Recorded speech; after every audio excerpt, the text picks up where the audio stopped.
All right.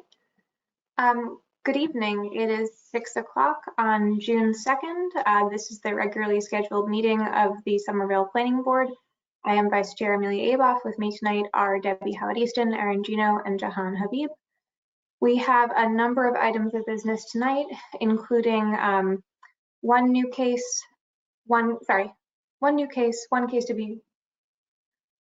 that's been continued, one case that has been re-advertised, and one case that was previously open but continued, which we'll be hearing from the applicant for the first time tonight, as well as the adoption of past meeting minutes and a number of items of other business. I will ask the clerk to please read the case that's being re-advertised into the record. I'm sorry.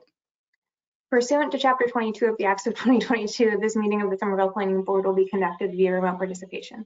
A recording of these proceedings can be accessed at any time using the registration link at the top of this agenda. Thank you. Sorry, Erin. No worries. All right.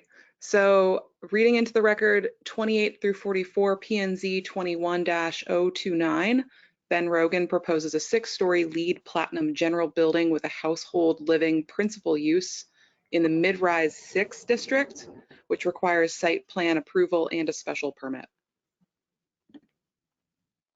Thank you. Let's go next to the adoption of the review of the meeting minutes from April 21st, 2022. To get that out of the way, are there any comments or revisions to those meeting minutes? Okay. Seeing none, I move to approve the minutes from the April 21st, 2022 meeting, seconded by Erin. Roll call vote. Amelia votes aye. Jahan votes aye. Erin votes aye. Debbie votes aye. All right, we have minutes. Thank you. We will go next to 518-524 Somerville Ave. The case which was continued from our May 19th meeting where it was open, but where the applicant did not join us to present. So if we could ask the applicant to please identify themselves so that staff can unmute them and walk us through this proposal. Hi, I'm Phil Silverman here on behalf of Nuestra LLC. I'm here with various principals as well, but in just sort of follow up, we had made a presentation at the last meeting, walked through the project. There were a couple of open items that I think are worth mentioning again and maybe providing some additional information on. Just for clarity's sake, there was an outstanding issue. There are 3 parking spaces on the street, as you may be aware, in front of this building. One of them we're intending to use as a loading space, but just as a reminder, I think that's something that we need to speak with the Director of Mobility in the city. So the staff memo that was provided here suggested it should be a condition that we meet with the mobility director and have that discussion over how we use that additional parking space, whether it's permanently marked off as a loading space or whether, because we're doing it at off hours, we don't necessarily need to remove it as a parking space. I think, as I mentioned the last time, we're happy to do that either way, however the city prefers. The deliveries themselves, we're probably talking about 2 times a week, 3 at the most. So it's not, it may not make a lot of sense from the neighborhood perspective to mark it off entirely and take away a parking space, but whatever works for the city certainly works for us in that regard. Additionally, I note, there are some changes to the facade of the building. It's currently a Chinese food restaurant. We're going to be adding another doorway and putting in some window displays in there. These are things that have to go through a minor site plan approval process, as I understand it. It's an administrative process. I think the staff memo said there were no obvious problems with it, but I just did want to mention that as well as something that sort of has to happen further down the line, and I guess is sort of a condition to all of this. The other significant issue that was raised dealt with the possible presence of a school 12 Propersey Way. And we did everything we could do to look into that. Found an article from 2006 indicating that this was the St. Anthony's school, that it had closed. We've seen nothing anywhere, and I think we took a look at the Department of Education website. There's nothing indicating that that's reopened or that there's any intention to reopen that. And so I think it almost goes without saying that you handle the uses as they exist as of the time of the application, and so we don't believe that this is a school at this time. So those were sort of the open issues that I just wanted to make sure we're all on the same page on. But other than that, we're happy to answer any questions you may have. Thank you, and my apologies for misspeaking about about whether you had presented last time. I'm sorry, with 2 cases on Somerville Avenue, both dispensaries, I believe I flip-flopped them on the agenda. No problem. My apologies, but thank you very much for the reminder of the outstanding issues. There is no new information for this case following from last week, so we were not planning to take public testimony on this item this evening. So I would turn to my colleagues on the board for any additional questions or discussion for the applicant or for staff on this item.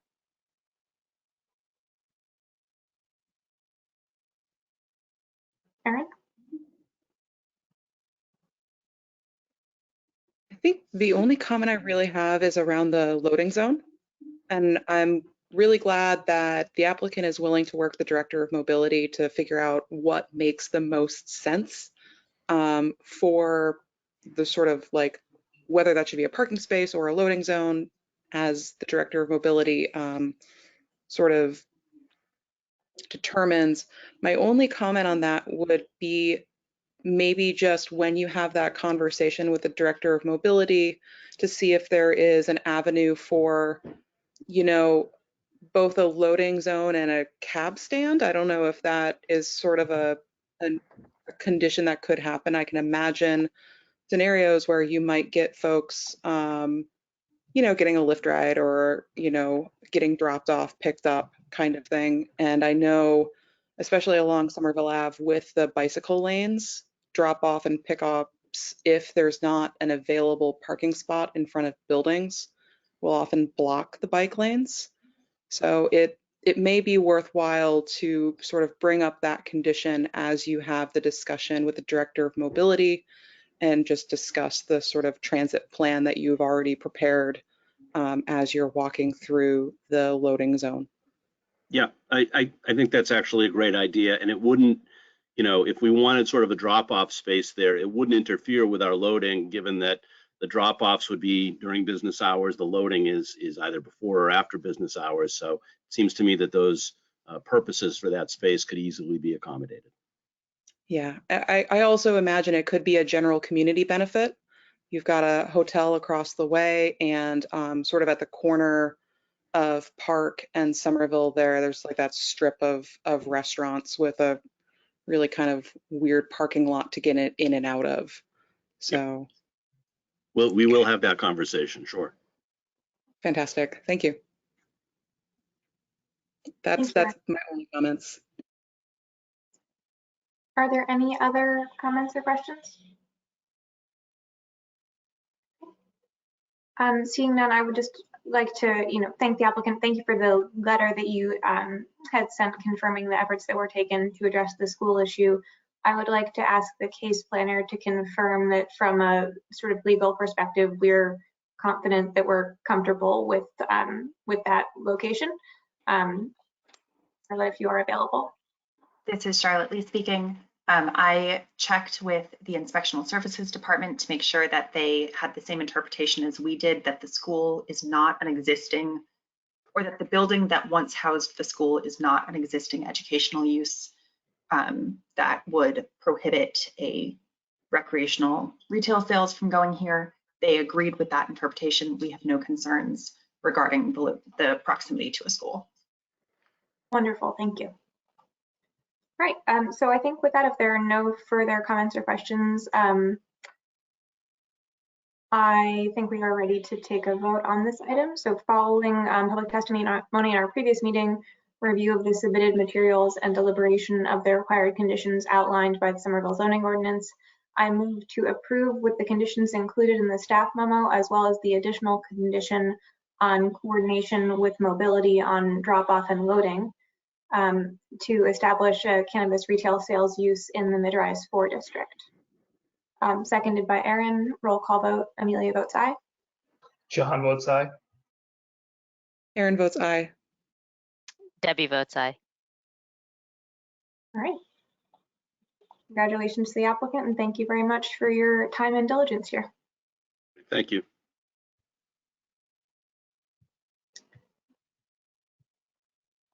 We will go next to 304 Somerville Avenue. This, and I apologize again for speaking earlier, is the applicant with the case that was previously open, but where we have not yet from them, I believe.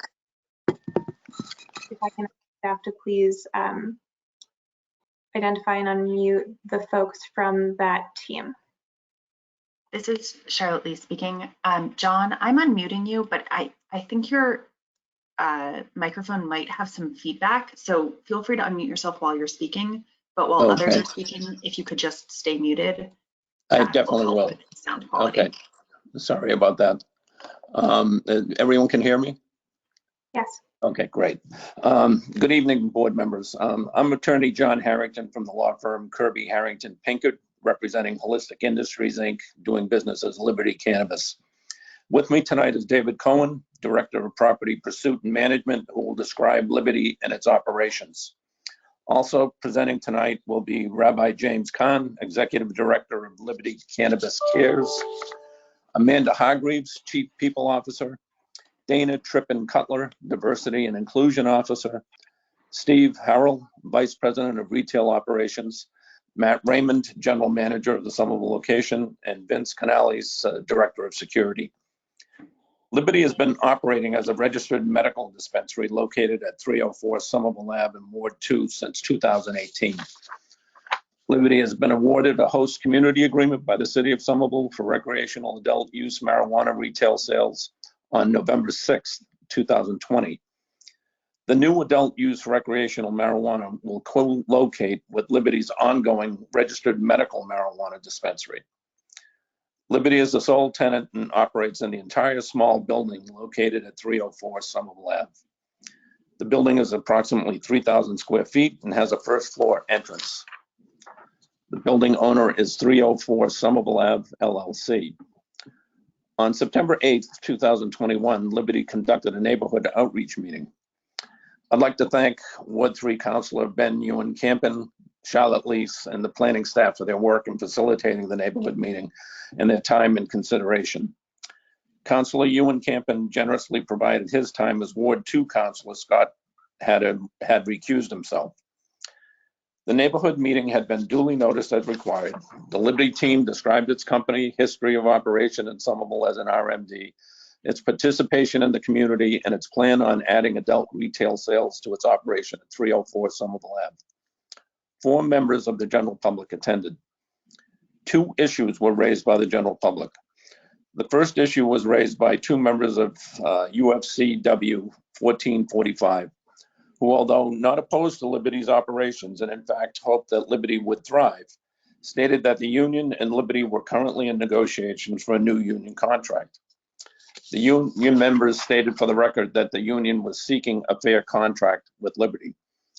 I'm happy to say that a new union contract has been ratified, and we have the support of the union tonight. The second issue was raised by a Liberty employee who raised issues he had with Liberty's operations. Liberty listened to the issues raised by the employee and has taken the steps to fairly address those issues. Liberty has a proven record of providing a safe, clean, and organized RMD operation complying with all laws and regulations of the Commonwealth and the City of Somerville. Liberty also has a proven record of contributing to and supporting Somerville's community values. Liberty strives to hire locally and offers competitive wages and benefits to employees. The staff report submitted by the Somerville Planning, Preservation, and Zoning staff is comprehensive in setting out Liberty's application for the special permit before you tonight. I will take no further time this evening summarizing the staff report. But at this point, I'd like to hand things over to David Cohen, and he'll present a program very similar to what we presented at the neighborhood meeting. This is Charlotte speaking. Sorry.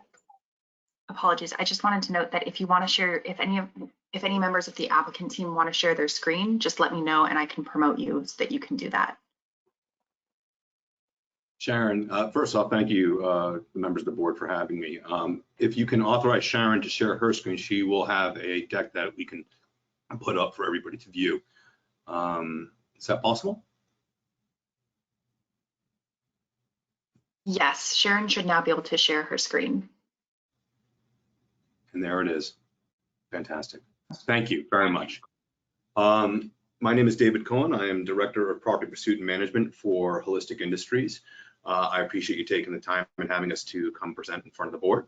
I'm going to give a brief rundown of Holistic Industries' inception and experience up to this point, and then I will pass off to my next teammate to take on the next component of the presentation. From Liberty was incepted in 2011 by our CEO, Josh Genderson, who was running his family's wine and spirits business, fourth generation wine and spirits business out of Washington, D.C. Saw an opportunity to get involved in the cannabis space that was nascent and undergoing explosive growth, thought he could provide excellent medicine for patients, and was able to, through a fair amount of diligence, win through merit to manufacturing and cultivation license in DC. And from that stepping stone began building a company, and as it said in the presentation, an industry that put patients first. From that stepping stone, in 2015, we were looking at strategic expansions. We were looking to apply in Maryland, Pennsylvania, and Massachusetts. We were successful in winning licenses there, again, based on merit. We responded to patient demand to build out our operations to provide medicine that patients could trust, and a name that patients could trust. And by the end of 2017, we were actually starting to look in the Midwest and West Coast to expand operations, again, organically. And that led us to a social equity applicant in San Francisco in 2019. Through a partnership, we were able to open a dispensary in the Bay Area, and we were also able to purchase a license in Michigan and start looking for properties to continue our expansion. And from there, it's just a comment of continuous organic growth. We've become one of the larger MSOs, private MSOs, multi-state operators in this space. We have operations in California, Maryland, DC, Pennsylvania, Mass, Michigan, and Missouri. And we're in the process of finishing up our build out in West Virginia for our cultivation and manufacturing facility. That basically took us from our inception, I would say around 2017 to now, from 15 employees to 800. We continue to grow. We continue to be mindful of that growth and look forward to providing safe products for not just patients, but for adult use participants in the Somerville market, subject to the board's board allowing us. And with that, I would like to pass it off to James Kahn, Rabbi James Kahn. He is our Executive Director of Liberty Cannabis Cares, and he will talk to you about community outreach in Somerville. James, please take it away, sir. Great. Can everybody hear me? Yes. Yep, great. Thank you. So as David said, my name is James Kahn, and yes, I am a rabbi. I serve as the Executive Director of Liberty Cannabis Cares, which is the social impact and the corporate responsibility team here at Holistic.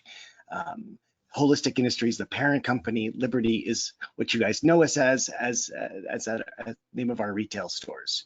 And I lead the team of Liberty Cannabis Cares along with Sharon Artley, who's actually you're going to hear from soon. For those of you who are wondering, I actually did go to rabbinical school. I am a real rabbi, and no, not every cannabis company has one. Holistic Liberty is no ordinary cannabis company. We are on a mission to make the world a better place through cannabis.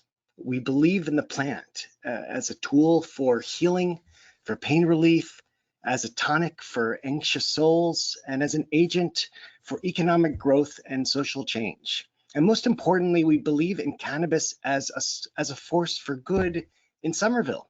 It already has been, and I'm looking forward to telling you more about what that looks like. just really at the heart of Liberty Cannabis Cares is a dedication to every neighborhood that we're lucky enough to be part of. And that dedication is to think beyond the business of cannabis and to work towards positive social change. It's what brings so many people to come and work in cannabis. I was employee number 14. We're now over 800 strong here in the holistic team. And my job is really to leverage the passion that folks who work in cannabis bring to the table. It's a passion to help human beings flourish, to live better lives. You can change the next slide, please.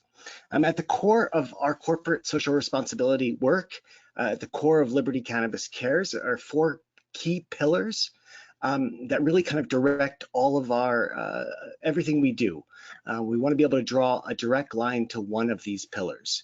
And those priorities are social equity, which we define as using resources generated by the legal sale of regulated cannabis to address damage caused by cannabis prohibition and really the war on drugs, especially in communities of color who were much more likely to be over-policed and who suffered really incredible damage and still are experiencing that despite equal use patterns to white Americans. Black Americans are 4 times more likely to be arrested for cannabis. So we're trying to use resources from our company to address some of those challenges. We are working to promote diversity, to ensure that our stores and our facilities mirror the communities that we're part of, because we recognize the value in cannabis jobs, the value of good paying jobs with benefits.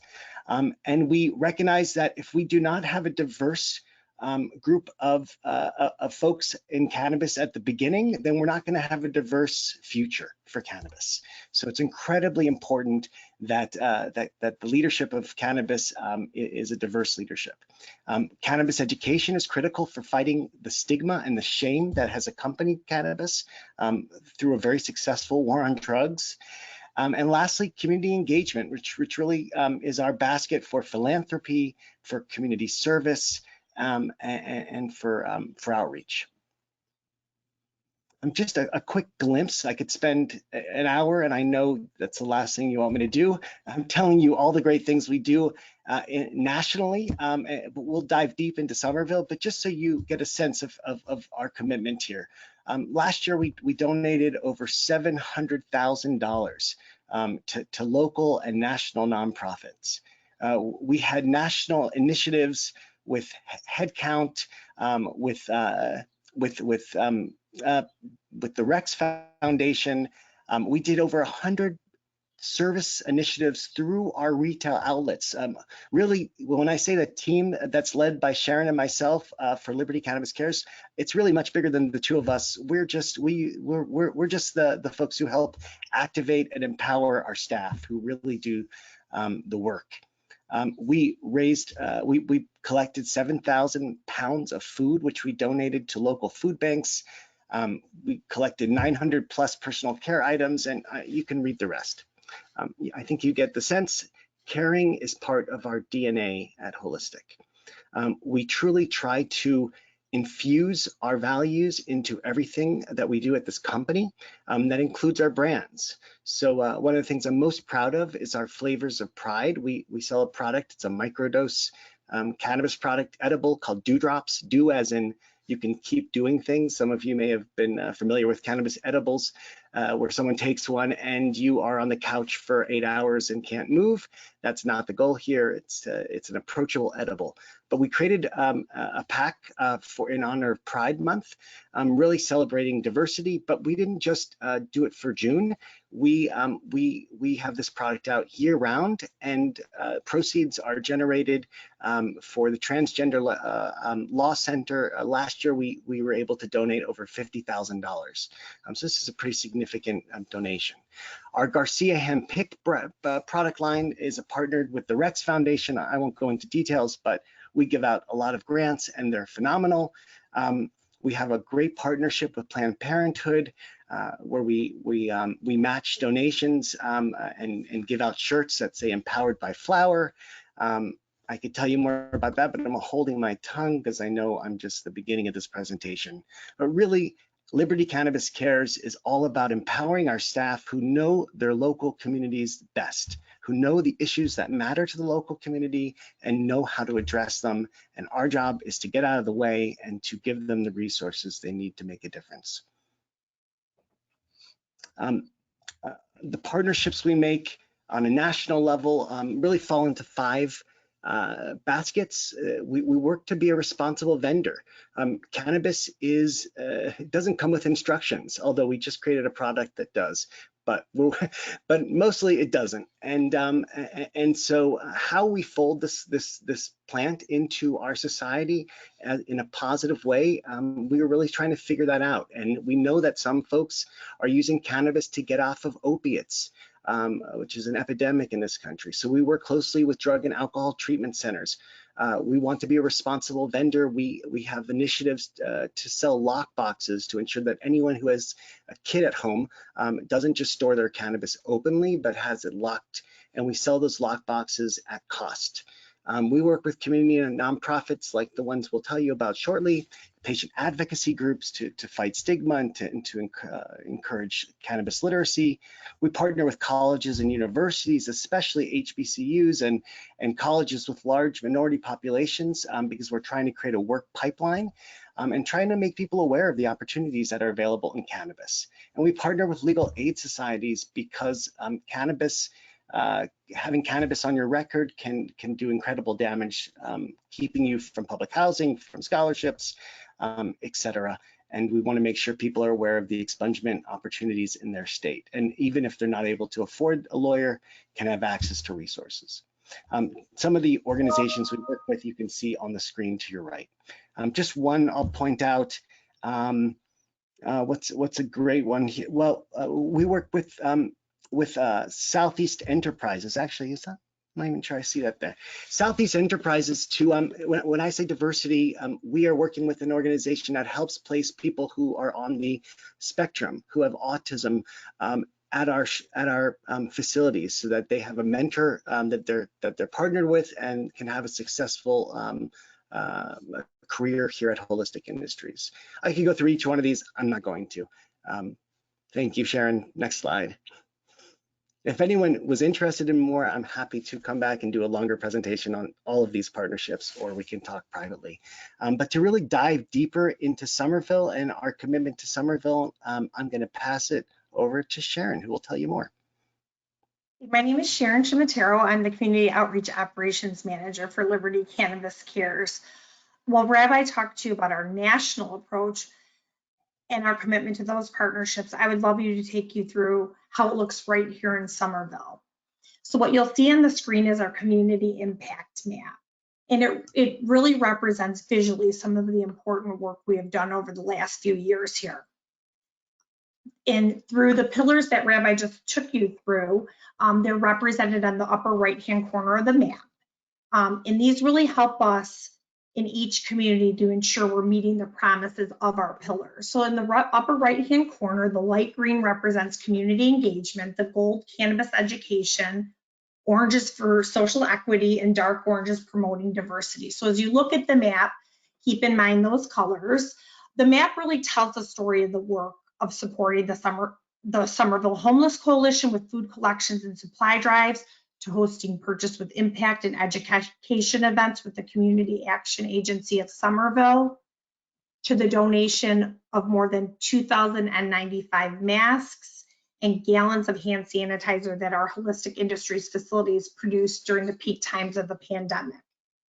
It also includes our support and involvement with the Union Square and Main Street's Holiday Stroll and our Santa Helper mini grants for other local businesses, and of course our Good Food for All sponsorship, which with our support and the support of other local businesses, the local SNAP match was able to continue, increasing our neighbors' access to locally grown and healthy foods. So this map is really an image of all the work over the last several years in Somerville. And here are just a few images of our values in action in 2022. Providing food for those that struggle with food insecurity, cleaning up local trails and parks, and you will most definitely meet a lot of these smiling faces as a presenting sponsor of the Union Square Main Street 2022 Farmers Market Good Food for All program. We really look forward to making cannabis a force for good in 2022 and beyond in Somerville. And I'd love to turn it over to Amanda to talk more about our Somerville team. Thanks, Sharon. I'm Amanda Hargreaves. I'm the Chief People Officer, so I lead the HR team for Holistic Industries. Sharon, if you want to move to the commitment to Somerville. So this is my pleasure to share with you a little bit more about our team locally here. We have a very small team that is awesome, and they are represented by UFCW Local 1445, as John mentioned at the beginning. So we do have a CBA in place. And we're pleased to be able to offer full benefits, including insurance coverage, paid time off, a 401k plan. So we have all of those great benefits in place. And we are committed to hiring local. So as you can see in the middle, 54% of our team lives in the city of Somerville or the Boston area. And as we have openings that come up, we're very committed to continuing to fill them from the local community, as well as finding diverse candidates. So we've partnered with the Somerville Community Corporation, where we have posted a few of our roles. And we also use a job network called Circa. And so Circa gives us access to over 20,000 organizations who are looking to find jobs for various protected groups, so such as veterans, members of the LGBTQ+ community, people with disabilities. And the way it works is that Circa scrapes our career page 4 times a day, and it moves those openings out to those organizations, and then aligns it with the geographic area. So it will help us work with organizations that are specific in the Somerville and Boston area that's appropriate. So that's 2 of our major recruiting networks. And it's now my pleasure, I'm going to turn it over to Dana Tippin-Cutler, who's our Chief Diversity Officer, to really talk through more of our diversity goals and initiatives as a company and in Somerville.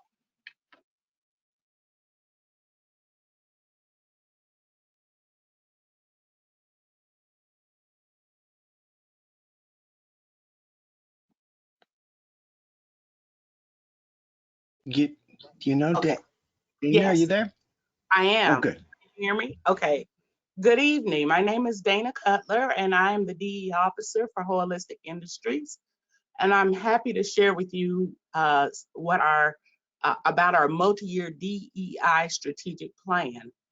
As you listen to the opportunities and plans that we've developed, keep in mind that the end goal for us in each of these iterations is to create restoration for communities, underserved communities, and marginalized individuals, and to elevate. And I hope you'll be able to see that as I go through. So we have a multi-year DEI strategic plan, and we are executing this by having objective hiring and promotion metrics so that Holistic is able to provide employment opportunities, again, to underserved and marginalized communities. It becomes easier to develop, promote, and execute objective metrics when team members, management, and leadership have access to ongoing DEI training, which increases understanding regarding the importance of diversity, equity, and inclusion. And it has an impact on our workspace because team members know that they can bring their authentic selves to the workplace. But more importantly, for them to know it is expected that they're going to bring their authentic selves, and we welcome them. And that is what we believe makes Holistic the best place to work. Next slide, please. So Holistic is committed to having its workforce reflect the mosaic of the localities in which they are doing business. What we have here are the racial demographics on the City of Somerville portion that is based on the 2020 census. As you can see, that Somerville, at least based on the census, was 70% white, 10% Asian, 11% Hispanic or Latinx, and 5% Black. On the right, what is reflected is the staffing that we have at our location there. You will see it's 60% white, 20% ethnicity not specified, 10% Black, and 10% multiracial. Please keep in mind that while what we have here reflected is it shows what we are committed to doing, and it's good based on the population. And even though we are happy with this, we are not resting on our laurels. We continue to figure out how to provide employment to others on the diversity spectrum, and that includes veterans, the differently abled, different learners, the LGBTQ plus community, and beyond. So we feel good about these numbers because it really is very close to what Somerville has in terms of a pool of potential employees. We think we're very much on track, but good is not good enough. And so we continue to look at that to see how we can do better and to be more inclusive. Next slide, please. What we have found in order to meet strategic goals is that your actions have to be intentional. And we are doing that with our revitalized internship program for 2022, where we focused our recruitment on recruitment of students from HBCUs, historically Black colleges and universities, and HACUs, colleges and universities that are part of the Hispanic Association of Colleges and Universities. This year, we will have 7 virtual interns beginning June 21st in marketing, HR, finance, package and fulfillment, a grow facility outside of Maryland, outside of DC, and in my office, which I will share with the Liberty Cares office. 5 of these interns are diverse. They include 3 males, 4 females. Of those categories, 2 African Americans, 1 Latinx, an Ethiopian, and a person of Middle Eastern descent. Our goal is to provide an enriching work experience, and we're going to even have them get certified by Green Flowers. That's a company that provides training and certification in different areas of cannabis. And that's a credential that they will be able to take forward at no cost to them. But the goal is that we want this to be an opportunity for these young people to get introduced to the industry of cannabis, but also to walk away with some real tangibles from this experience. Another way that we are being intentional is engaging in partnerships which expand our impact from a DEI perspective. A few of those collaborations include creating a training program focused on positions in our growth facilities with the Urban League in Kansas City, Missouri, and taking what we do here in Kansas City, which is where I'm located, and effectuating it, and then using it across the country where we have Urban League affiliates and holistic facilities.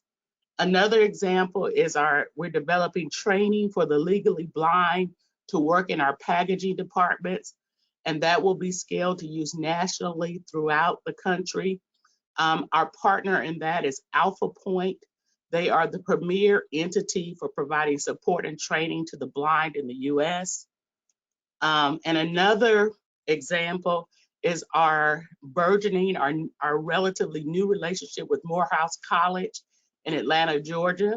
If you're not familiar with Morehouse, it is the only all-male HBCU in the country.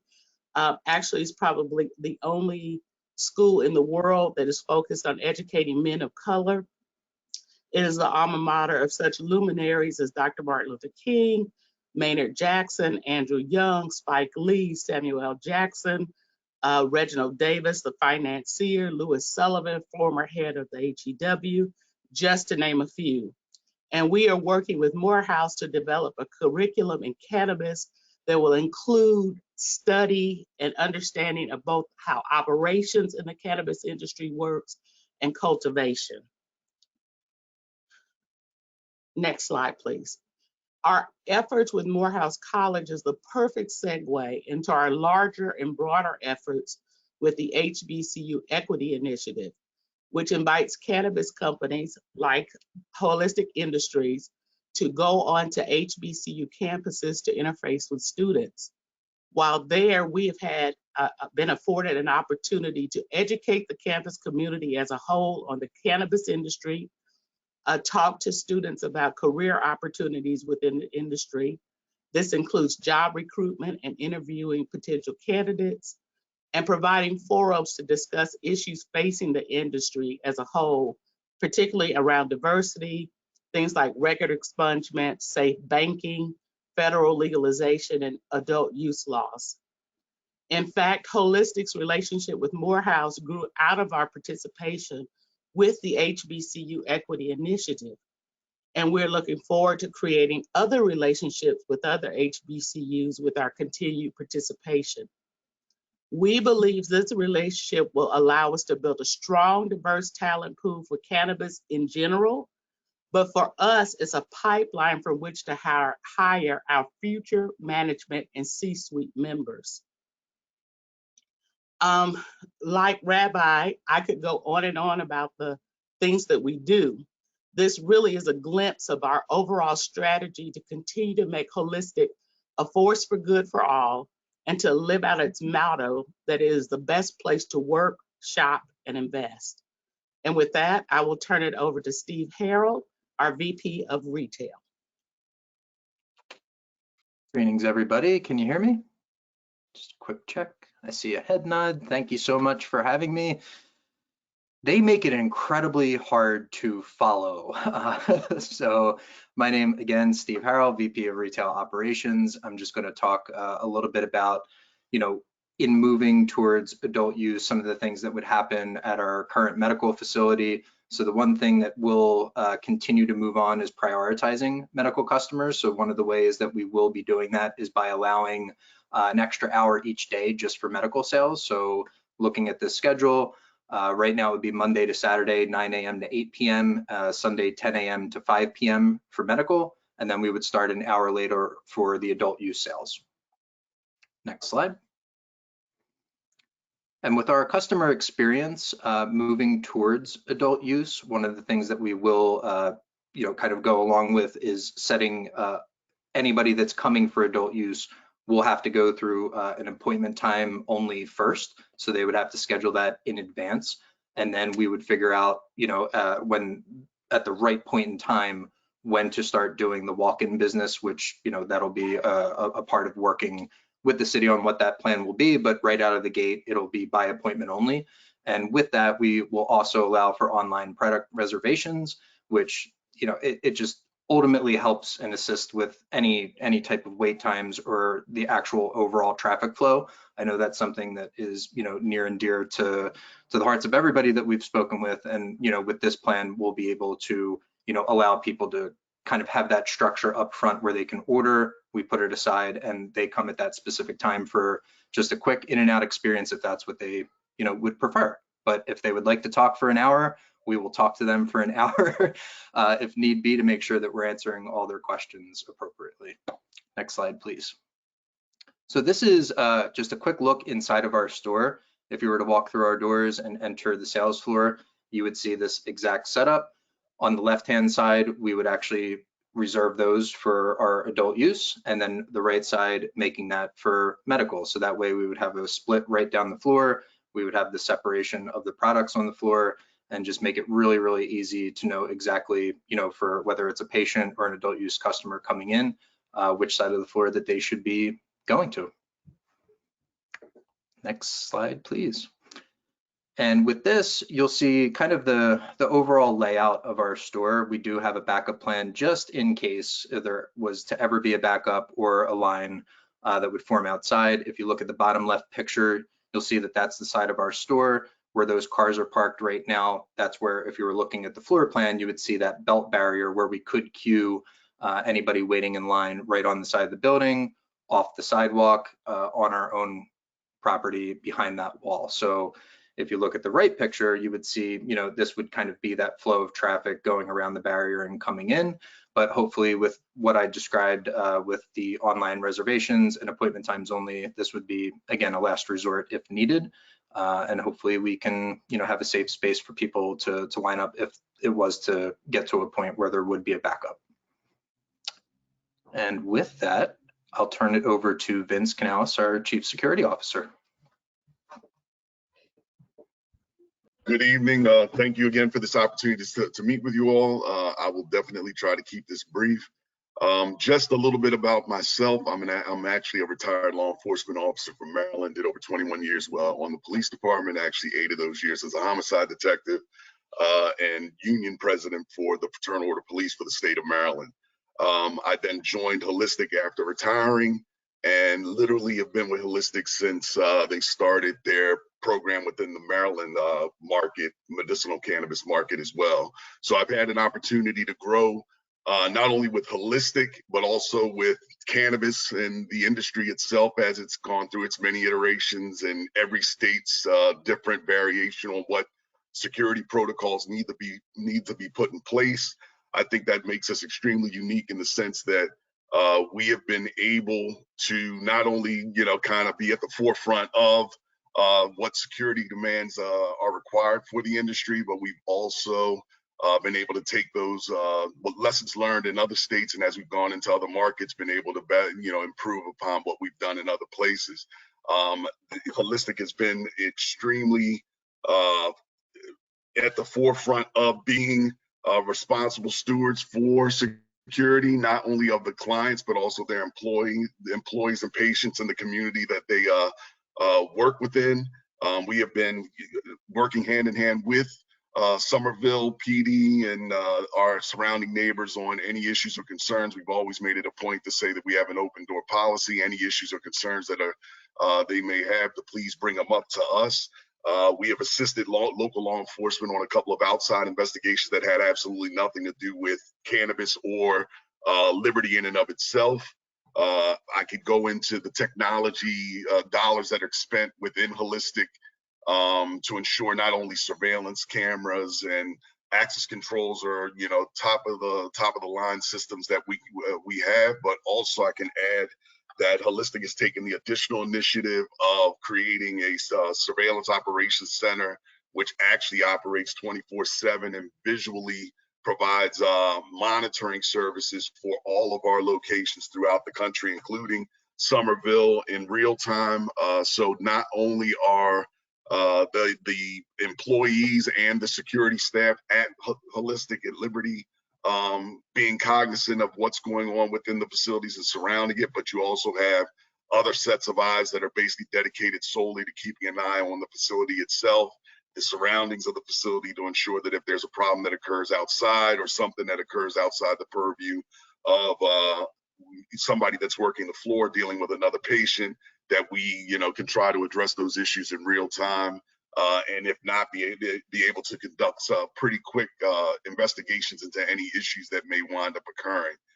We hire as local as we can. Believe me, we're constantly striving to try and get as many local employees as we can to come work for us in this profession. I think what you've heard regarding the cannabis space in and of itself is interesting, but I think people fail to realize sometimes that the ancillary services that are associated with the industry as well are great job opportunities for individuals who may not necessarily have an interest directly in cannabis itself, but in some of the other facets that are required to make a company move. Outside of that, we've had no issues in Somerville. Again, we stand ready to work as in partnership with our neighbors and with the surrounding facilities there if there's ever an issue. And I will gladly stand for any questions that you may have. I will now turn this over to David Cohen, Great. Vince, thank you. All my team members, thank you so much for your time. That wraps up our presentation. I will now give it back to the planning board. Thank you very much for your time and for listening. We appreciate it. Thank you to the entire team. That was a very thorough and comprehensive presentation. We appreciate your efforts to make your business operations and your commitment to the community and to the security layout at the site all very clear. Are there any comments that staff would like to add on this case before some discussion? This is Charlotte speaking. No, I think the staff memo comprehensively summarizes our discussion or our comments, but if you have any questions, I would be happy to answer them at any time. Thank you. Are there any topics the board would like to raise before we open it for public testimony? Debbie? We can't hear you, Debbie. I was muted. I apologize if this was in the staff memo, I can't recall, but I was curious to understand what the status is from the licensing commission side of things in terms of the switch over from medical to recreational. You're talking from the state level, correct? Just to make sure I understand. Yeah. We have our application prepped to submit. Basically, it's going in as I would say imminently, not this week, next week. But the application won't be deemed complete until we have received a special permit from Somerville, as I understand it. So while we have everything lined up, that'll be the last component to make the application complete, and then they can send it through their administrative process. Similarly, we will have our community outreach meeting sometime in June. I just wanted to clear the hurdle with a special permit and then get that scheduled. So that'll be the last component that will go along with the state application. But that's the current status. Does that answer your question? Yes, thank you. You're welcome. Anything else prior to public testimony? Great, so with that, we will open the floor to anyone in attendance who wants to speak in favor or in support of this application. I'm going to go through hands as I see them, and we'll appreciate Rice's help catching any. But I see first David Gibbs. This is Rice speaking. David Gibbs, you have been unmuted. You may be self-muted on your end. Got it. Thank you. Can you hear me? Yes. Yes. Hi, and thank you for allowing me to speak. My name is David Gibbs. I'm the Executive Director of the Community Action Agency of Somerville. I apologize if I sound a little hoarse. I am speaking to you from a COVID situation. So, but I just wanted to affirm something that you heard from the folks at Holistic. They have been a great partner already in our work. They have offered space for us to speak with their customers about our anti-poverty work. They have provided financial donations to our work, and we are in constant communication about other ways that we can work together. So I want to speak in favor of their application and just say that, you know, from as much as I can tell from my experience, they mean what they say, and they are putting their resources behind the values that they espoused in their presentation. Thank you very much. I see Thomas Gonzalez. This is Rice speaking. I don't see a Thomas Gonzalez. Oh, actually, I see it. Thomas, you have been unmuted. Hello, can you hear me? Yes. Oh, awesome. Hello. So my name is Tomas Gonzalez. I am one of the owners and operators of Seed. We have one of the HCAs in Somerville. Thank you for giving me the opportunity to speak. I'm obviously speaking on behalf of Liberty. They've been a great community partner to us and a great partner in general. We put on in our location in Jamaica Plain currently a number of different events that help social equity and economic empowerment. Liberty has been right there in support of all the things that we do. We've also been really good partners with them in our process in Somerville, and they've been exceptionally helpful to us in all the things that we've been trying to do. And I just want to go on record in support of Liberty because they are a good partner, a good community-minded organization. And like the last speaker said, the things that they say they're going to do, they actually do. And we really appreciate that, especially from an organization like ours that's predominantly people of color coming up in this industry. Their guidance and help has been tremendous. So I just want to make sure I put that on. Thank you. Thank you. I have been reminded that we do need to ask for folks' addresses for the record here. So Thomas, if you could add yours, please, just so we have things, and I'll flip back to David in a moment for that.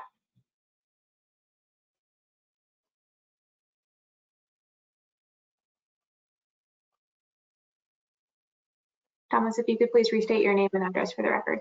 Yep, my apologies. So it's Tomas Gonzalez. Our location is 286 Broadway, Somerville. Thank you. And I'm sorry, back to David Gibbs. Yes, hi, David Gibbs. I have 2 Somerville addresses. I live at 9 Linden Place, and I work at 66-70 Union Square in Somerville. The next hand I see is Jessica Eshelman. This is Risa speaking. Jessica, you have been unmuted. Good evening, everybody. Are you able to hear me okay? Yes. Thank you for the opportunity to speak this evening. My name is Jessica Eshelman. I'm the Executive Director of Union Square Main Streets. We are located at 366 Somerville Ave, which is about 2 blocks down from Liberty Cannabis's location. For those who are not aware, Union Square Main Streets is the economic empowerment nonprofit serving the neighborhood of Union Square and approximately 194 businesses within the district. I am pleased to speak tonight in enthusiastic support of the proposal before you this evening. Our relationship with Liberty Cannabis began in 2018 when then General Manager Sarah Stretchberry reached out to introduce herself to me, what was happening inside their storefront, and get to know the neighborhood. She then provided me a tour of the space before they opened as a medical operation and let me know that would be the last time I would see inside of the storefront until an opportunity like this, since I am not a medical marijuana patient. Since that time, our relationship with Liberty Cannabis has deepened in a number of different ways. And as you've heard earlier this evening, I really want to emphasize that the values that you heard professed this evening are actually the walk. It's not just the talk, it's the walk. This partnership deepened as members of the Liberty staff started to attend our monthly business meetings and take advantage of our job listings in our newsletter that goes out to local readers to support their efforts to hire locally. Liberty has participated in our farmers market, both as a business table presenter engaging in the community, but also as an underwriter, helping to make possible a number of different initiatives. I want to note particularly their engagement in the holiday stroll, which happened a few years later. It's easy for a company to put some dollars and say, sure, put our logo aside your materials so that we can be part of this. But actually what Liberty did was make available grants to fellow Union Square businesses to help them decorate their storefronts while we were all battling with the realities of the pandemic and the stresses on brick and mortar businesses. Liberty has participated in the annual Fluff Festival and most recently has risen to be our presenting sponsor in the annual Good Food for All campaign, as you heard noted in the presentation earlier. To be sure to share, this is a campaign that makes our ability to match SNAP transactions at the farmers market possible and supports things like our bilingual interpreters that are on hand to help SNAP shoppers leverage their food security benefits that can be often very complex. And I wanted to emphasize these in particular because our work at Union Square Main Streets is very much emphasized on a place-keeping economic empowerment perspective of the neighborhood. And we all know that within Union Square, there's a lot of development that's happening that can jeopardize existing small businesses. And so we see Liberty not only investing in the work that we do in terms of the events, but also in their neighboring businesses.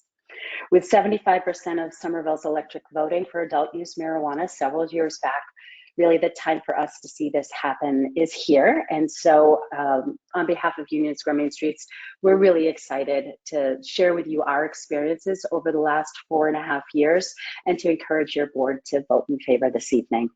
Thank you. Thank you, Jessica. And I see Stephen Mackey. This is Raisa speaking. Stephen Mackey, you have been unmuted. Thank you.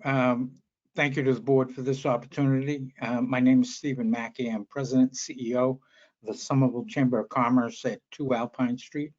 I also live at 22 Hudson Street. I'm not going to reiterate all of the accolades that this organization has been treated with tonight. They are a world-class organization. They're first-class people, and they're not afraid to get on the street corner and engage the people. Their tremendous social responsibility, employer responsibility, neighborhood responsibility has been demonstrated time and again. They're an example for the rest of the industry and for other industries as well. They're a pleasure to work with, and they have every confidence from the Chamber of Commerce, and we hope their proposal prevails. Thank you. Thank you. And Gabriel Camacho. This is Raisa speaking. Gabriel, you have been unmuted. You are self-muted on your end. This is Gabriel Camacho, Political Director for United Food and Commercial Workers Local 1445. I am not a resident of Somerville, but for the record, I live at 243 Boylston Street in Watertown. However, we are the largest private sector union in Somerville. I would like to speak in favor of this project. Liberty has shown itself to be a good partner with its union membership employees. Also, I would say that Somerville would be proud to have a responsible corporate citizen such as Holistics expand. With a collective bargaining agreement, you have guaranteed wage increases, health insurance, and union representation at the shop floor. These are very important issues for those who have been denied generational wealth due to the war on drugs and over policing.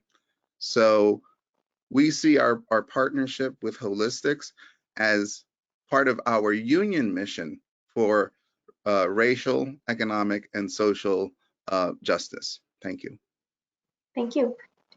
I don't see any other hands raised at this time. Are there any other participants wishing to speak in support of the application? Okay, seeing none, we will open it for public testimony on anyone wishing to speak against or raise concerns about this project. This is Raisa speaking, Madam Chair. I do not see any raised hands. Great, thank you very much. So we will then close the live portion of testimony on both those in favor and opposed. And as is the practice of this board, we will leave this case open for additional written public testimony until the Friday before our next meeting, which I believe is June 10th at noon. So any further comments can be submitted to planning@somervillema.gov before the 10th and will be taken into consideration for a subsequent review of this.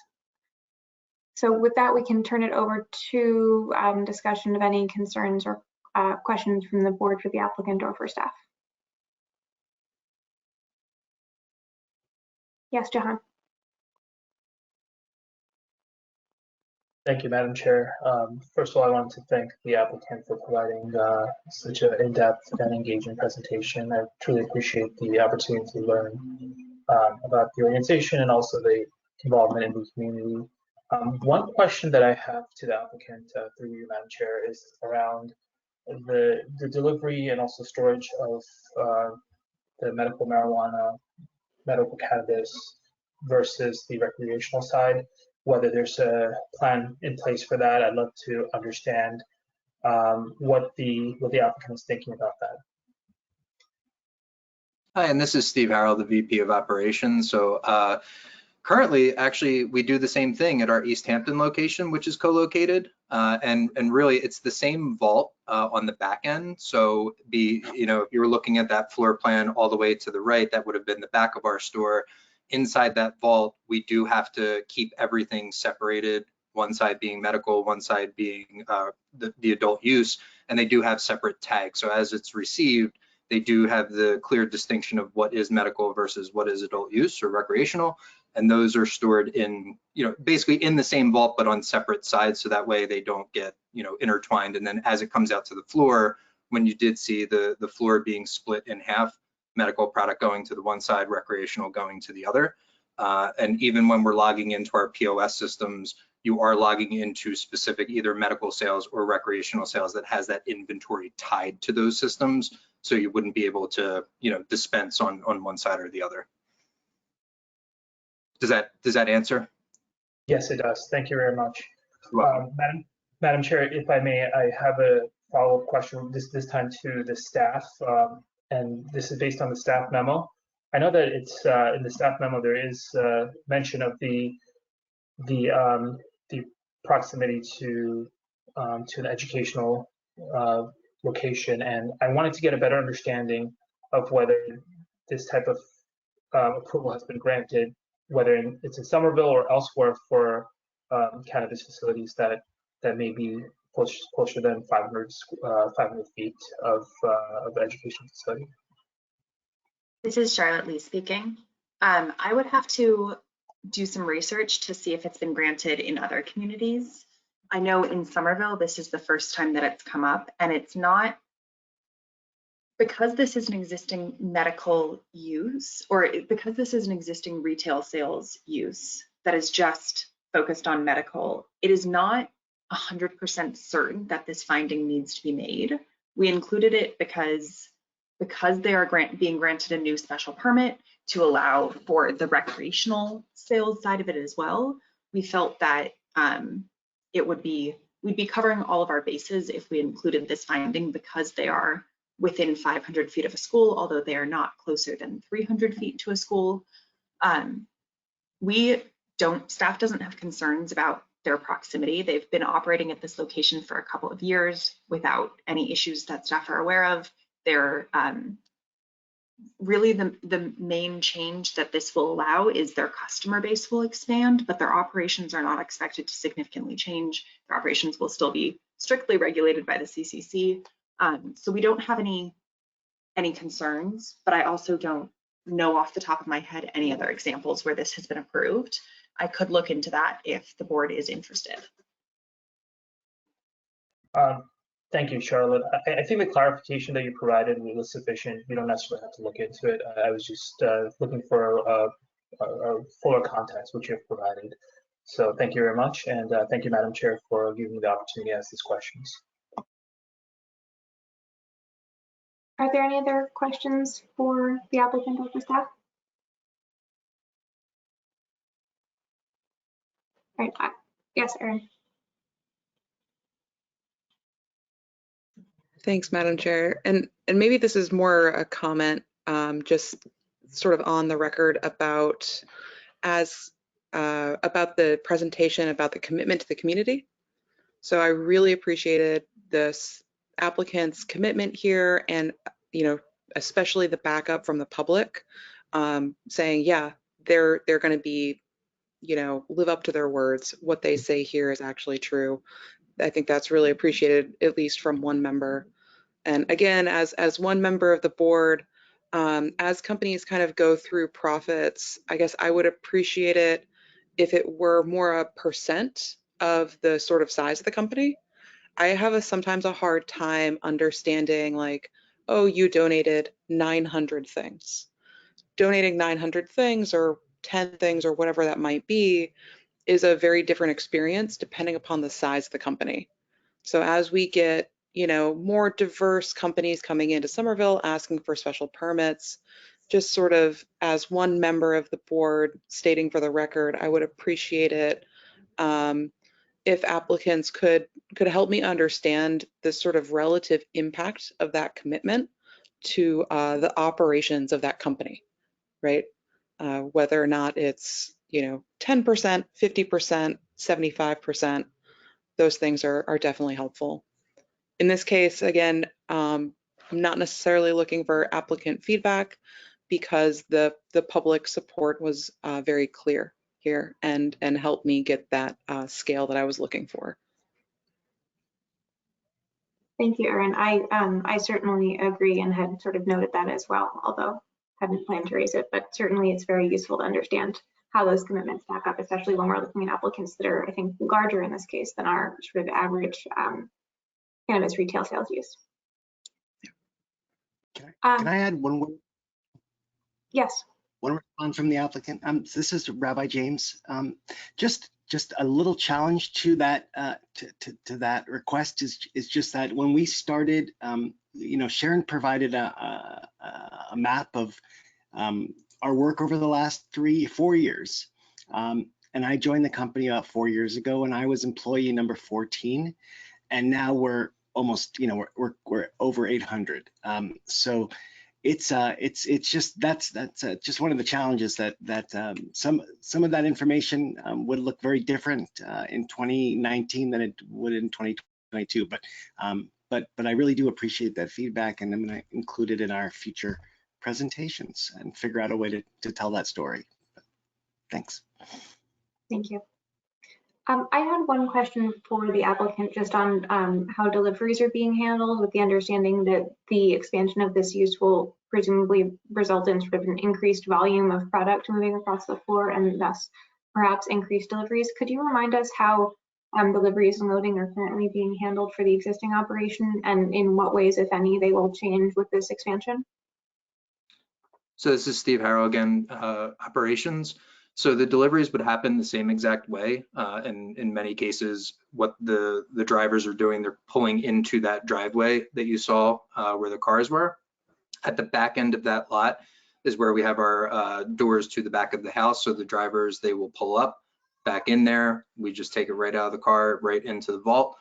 So it doesn't really change the frequency of deliveries. They could go up as things get, busier, but the way that it's received is no different than it currently is today. You just might see a couple more vans during the week entering that driveway than you would on a, normal medical day. Thank you. Any further discussion by the board on this for this evening?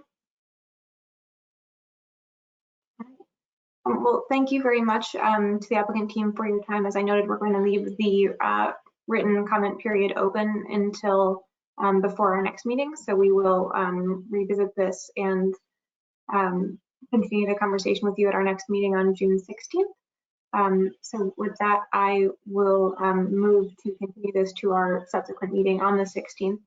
Seconded by Erin. Roll call vote. Amelia votes aye. John votes aye. Erin votes aye. Debbie votes aye. Thank you very much. We will see you in a few weeks. And our next case for the evening is 2844 Broadway.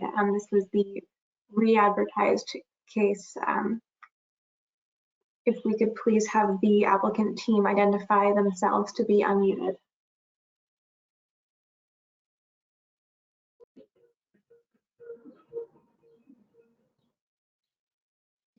Good evening. This is Ashley Tan. Can you hear me? Yes, thank you, Ashley. Okay, perfect. Thank you. And Charlotte, can we have Matt Marotta be able to share his presentation?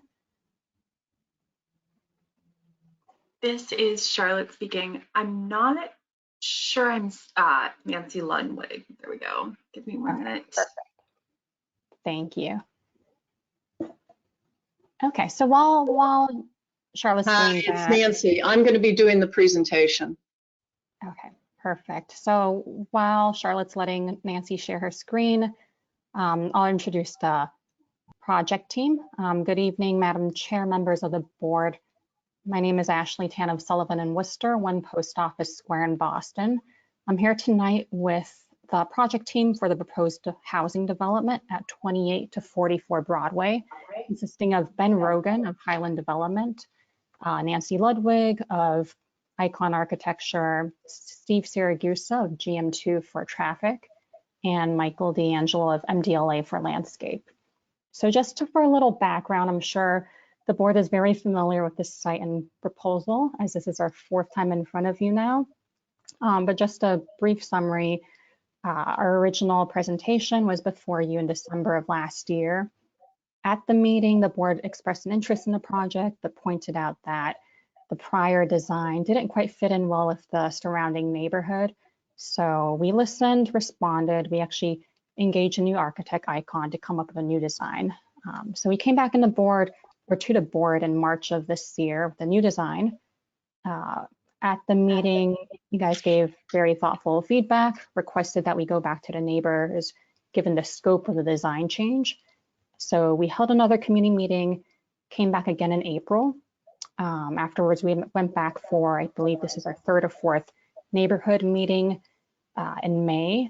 And now we are excited to be in front of you again tonight with, a design and proposal that we're proud of. That's the result of feedback from the planning board staff, collaboration with the mobility team, that we believe responds to the thoughtful comments from this board, from the neighbors, and most importantly is going to provide 81 units of much needed housing to East Somerville, including 16 affordable dwelling units. So I'll pass it on to the folks that you probably want to hear from, starting with Nancy, who's going to walk through the design, and Michael with landscaping, then Steve to traffic, and Ben from the project team will also be here to answer any questions. Thank you. Thank you. Good evening, I'm Nancy Ludwig, principal with Icon Architecture. I want to make sure I'm showing the correct screen. Are you seeing the logos of the participating team members now? We are. Great. So I am representing Icon. We have the landscape architect here this evening from MDLA. We'll talk about traffic with a rep from GM2, and you just heard from Ashley Tan from Sullivan and Worcester. As Ashley mentioned, we have had several meetings. Icon has been involved since the 1st of the year, and we first came to you March 17th. And I just wanted to highlight the key issues that we heard that evening, because those are the issues that we've modified and I will address this evening. There was a discussion about a clearer differentiation between the 2 expressed masses of the buildings along Broadway, and a request that we make the 5th and 6th floors more clearly separated. And then there were several comments about the retail base and the idea of making the base on each of the building masses somewhat different in color, adding canopies, and being more expressive along the base of the building in the public realm. The residential entry, which is now on the north of the building, it's switched as we described it to you in March. There was a suggestion that we make it more identifiable as a separate entry and residential. There was a comment about crenellation at the 5th floor terraces, and there was a question about loading, which is why, along with traffic considerations, we're going to have our traffic engineer here this evening. At the community meeting that occurred on May 9th, there were additional issues that were discussed regarding traffic and on-street parking. So we'll get to those this evening as well. Of course, why do we do this? We here in the Boston area and New England are definitely in need of increasing our housing supply. If we want to keep the best and the brightest here in the Boston area, we certainly need to grow our businesses. And as we extend many new kinds of uses in the area, we see the potential for this area to grow by, suggestion of 20 to 30,000. And Somerville is definitely with the Green Line extension and much development happening in need of this additional housing. And of course, I think, as you know, the project is proposing well-designed but tight units to be a rent that will be hopefully in the overall scheme of rental rates reasonably affordable, and we will be creating additional affordable housing units for the city. You know the site, we span along Broadway between George Street and Mount Vernon Street. I think we've spent some time on these images. The plan, south is to the right, north is to the left. I mentioned a moment ago this idea of a clearer definition of residential that is now along George Street. When we were here the last time, we talked about a broader sidewalk and landscaped area along George Street. A clean retail facade that will extend along Broadway and come out to Mount Vernon with a deep terrace there as well that will be defined by movable planters along its edge. A slight change in our garage area, which had to do with getting the right number of bicycle spaces and properly aligning them. That's really the only change here. And we have 26 parking spaces, as has been discussed for the project all along.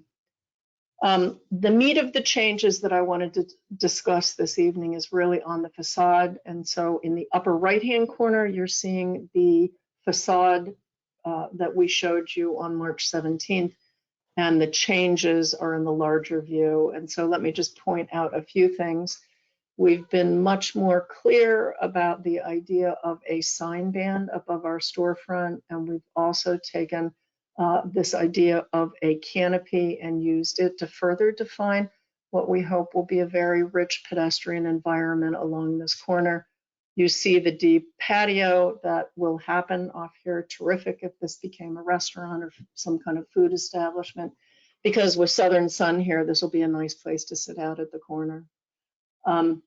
The request at the 17th to have a deeper definition between the two building sections was met by actually taking our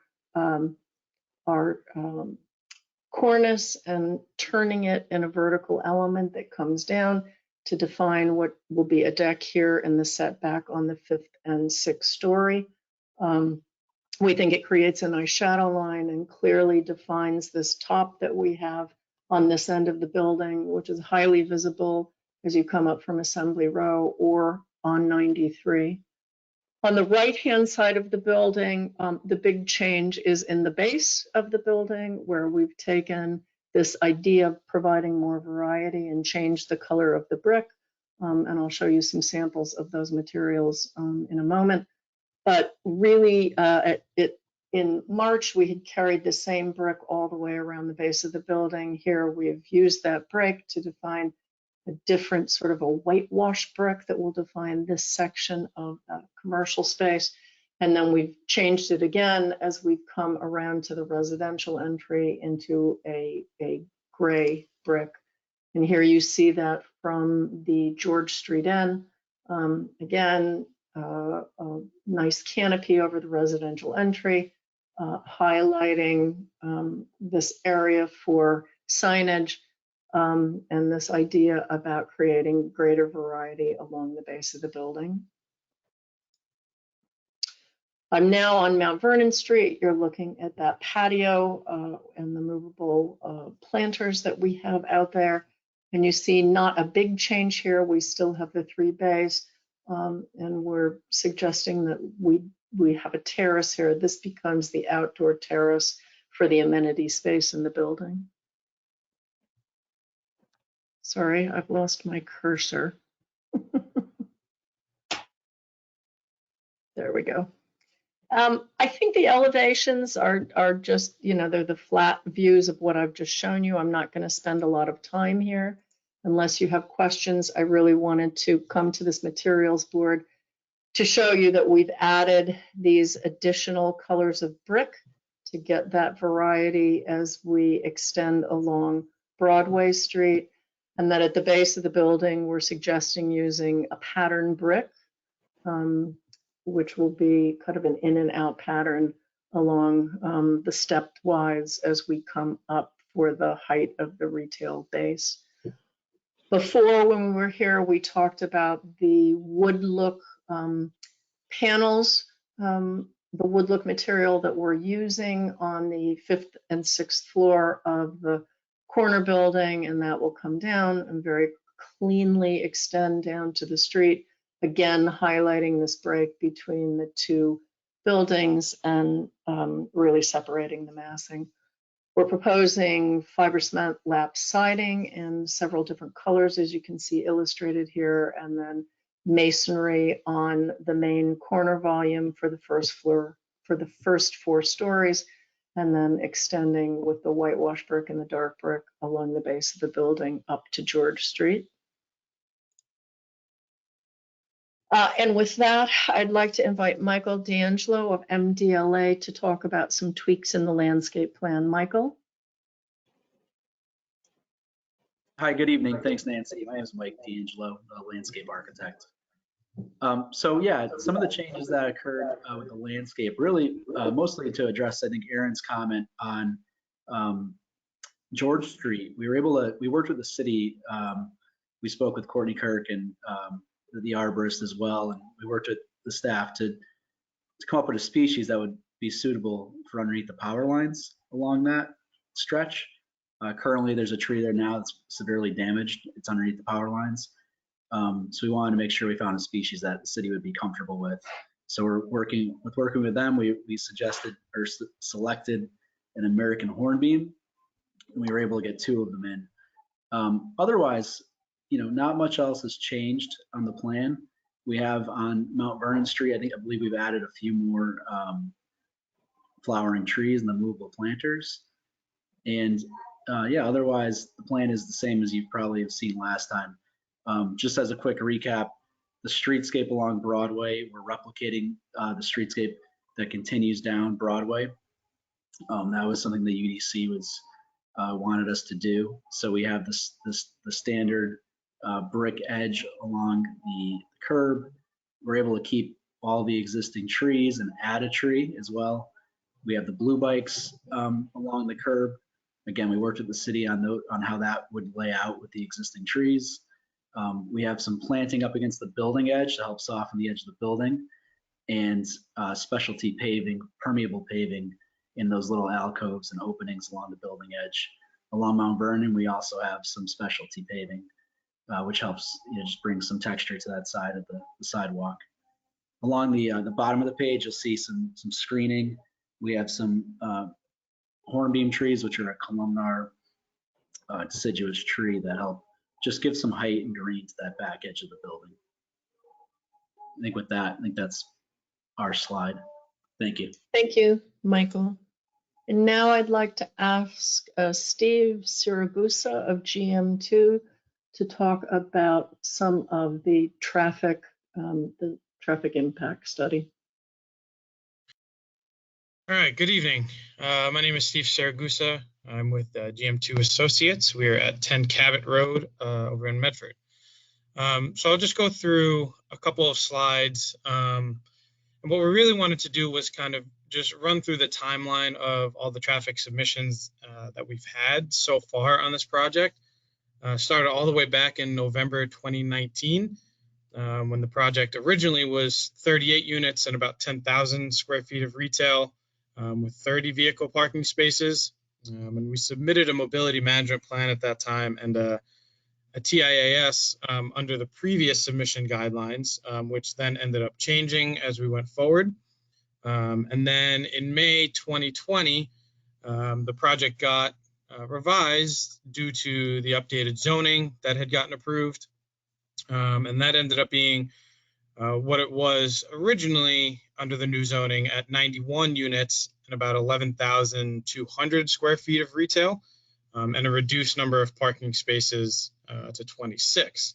And at that time, we submitted a mobility management plan, an updated one, different than the November 2019 MMP.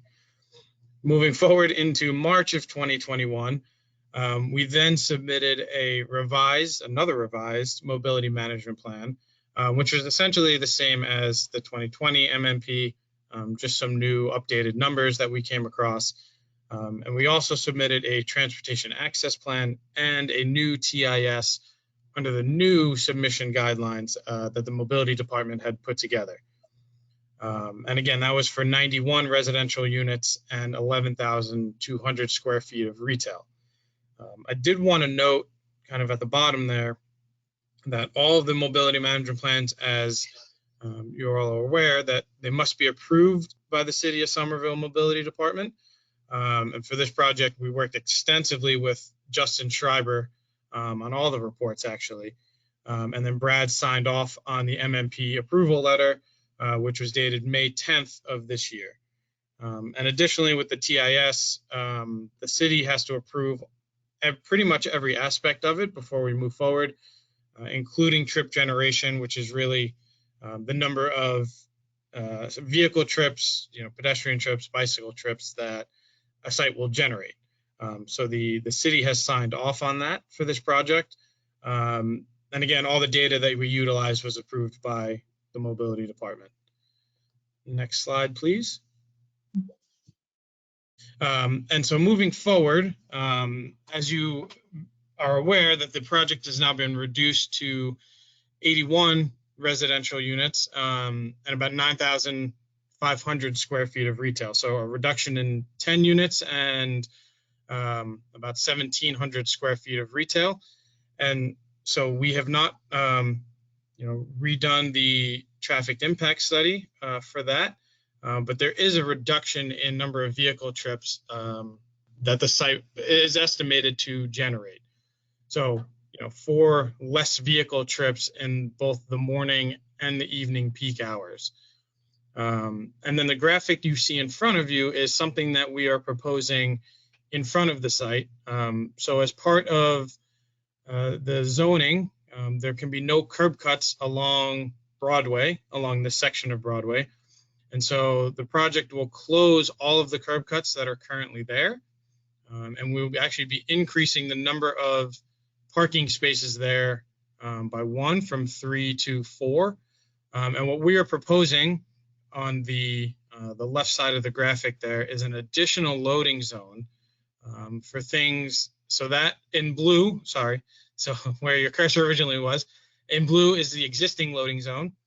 And then in red on the left side there is where we are proposing a loading zone for food deliveries, Amazon, FedEx, Uber, Lyft, things of that nature, which would really decrease the number of heavier vehicles, Amazon, FedEx, going along George Street and then through the neighborhood on Lincoln Ave and Mount Vernon Street. And also just keep most of the traffic along Broadway, which I know is preferred for a lot of the neighbors in the area. Next slide, please.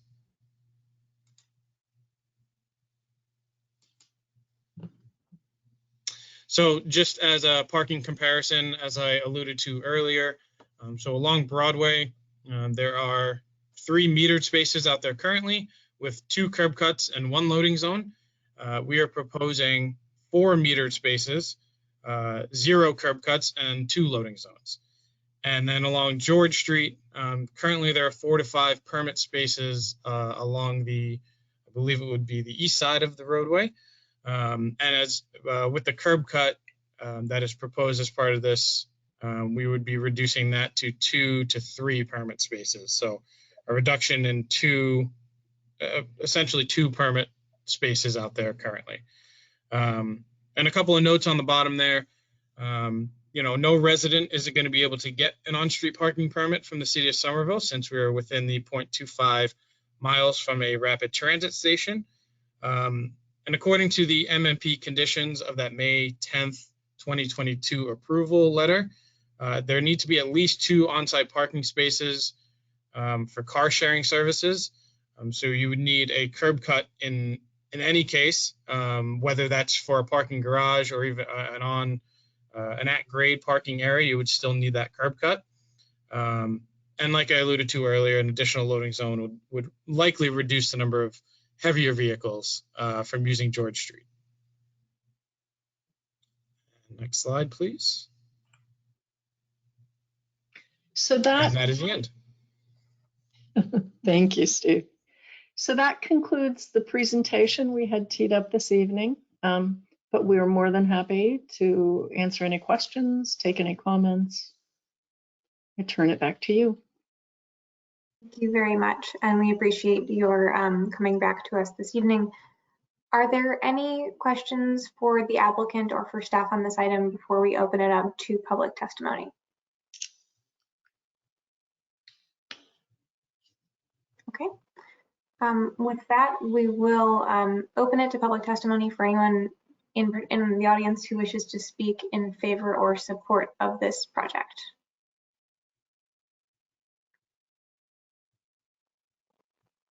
I see Lindsay Allen. This is Raisa speaking. Lindsay Allen, you have been unmuted. You're self-muted on your end. Hi, this is Lindsay Allen, Executive Director of East Somerville Main Streets. We have worked closely with Ben Rogan and the Highland team on this project. We are very much, as an organization, in support of it. The proposed project incorporates the reuse of 2 underutilized pieces of street frontage along East Somerville's main business district along Broadway. And currently we have about a little under 20% vacancy rate along Broadway. And this will, we see this project as being very integral to advancing economic development within East Somerville, along with the additional housing that it will bring. So Ben has been fantastic with keeping us updated, and we very much are in support of the project. Thank you. And just a reminder for other speakers to please state name and address for the record. Thank you. I see Ilya LaRusso. This is Raisa speaking. Ilya Ruscio, you have been unmuted. You may speak. Yes, can you hear me? Yes. Yes, my name is Elio LaRusso for the record. I am the owner of 7 and 11 George Street, direct abutter of this proposed development. I am within 5 feet of the setback that Mr. Rogan is proposing to put up the 6-story building. From the get-go, I've been opposed to this development. It's nice when other people from other parts of the city come in and say how wonderful this proposal is for the neighborhood. But for us, people living on George Street, Lincoln Ave, and Mount Vernon Street, we share a lot of concerns. Mr. LaRusso, I'm sorry to interrupt you. This portion of testimony is for people wishing to speak in support or in favor of the project. I have to defer to staff on whether we can have you continue now or need to return to you during the section against the project. Raisa, can you give me some guidance on that?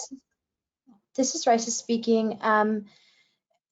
Elo Ruscio, would you mind waiting for the portion that will be for against? Sure. My apologies. We'll go to you first in that section. Thank you. Thank you. Again, for anyone wishing to speak in favor or support of the project, I see Martin Scott. This is Raisa speaking. Martin Scott, you have been unmuted. Yeah, you need to check. Yeah, sorry. I would probably be classified as opposed. So why don't we wait? We at 17 Mount Vernon Street, there are 2 of us. We are definitely opposed and have been from the beginning. So not us now. Thank you. We will get to you then in the next section. Are there any other, I see, sorry, I had seen Mr. D'Angelo, but I think he was from the applicant team. That hand is down now. All right. So seeing no other hands in favor of the project, we will close that portion of the public testimony and open it up for those wishing to speak in opposition to the project or express concern. Mr. LaRusso. This is Raisa speaking. Mr. Russo, you have been unmuted. You may be self-muted on your end. Okay, can you hear me now? Yes. Yeah. Thank you for letting me speak first. So like I said, my name is Elio LaRusso of 11 George Street. I own the property at 7 George Street as well. and I am the direct abutter of this proposed development that Mr. Rogan is trying to put up. So from the get-go, I've been in opposition of this proposed development. I'm asking that this board does not take any vote this evening to the fact that this proposal is still in litigation over the disputed piece of land which I own back there. I've been in opposition of this proposal in the last 5 years, and you know, we want more of an open dialogue with Mr. Rogan because there's a lot of concerns that we share as abutters and neighbors of this development. Parking, density. I mean, it's disheartening that when I know our voices aren't being heard, and this is just too big of a project for us to take right now. This development should have been built 3 years ago when it was a smaller development. Now it's become a bigger development, and we can't afford to have. I mean, just last night alone, the traffic backup on Mount Vernon Street was insane. I mean, the lights at Lombardi Way don't function right. The lights at Broadway and Mount Vernon haven't been working for the last 8 years correctly, and the traffic just backs up. And all the cars that go down George Street, Lincoln Ave, and now we need this development over here. So, like I said, this is not what the neighborhood needs at this time. Okay, a development like this should be built at Assembly or across the way at Broadway Break where Mr. Rogan wants to build, not on the corner of George Street and Mount Vernon Street. It should be half the size.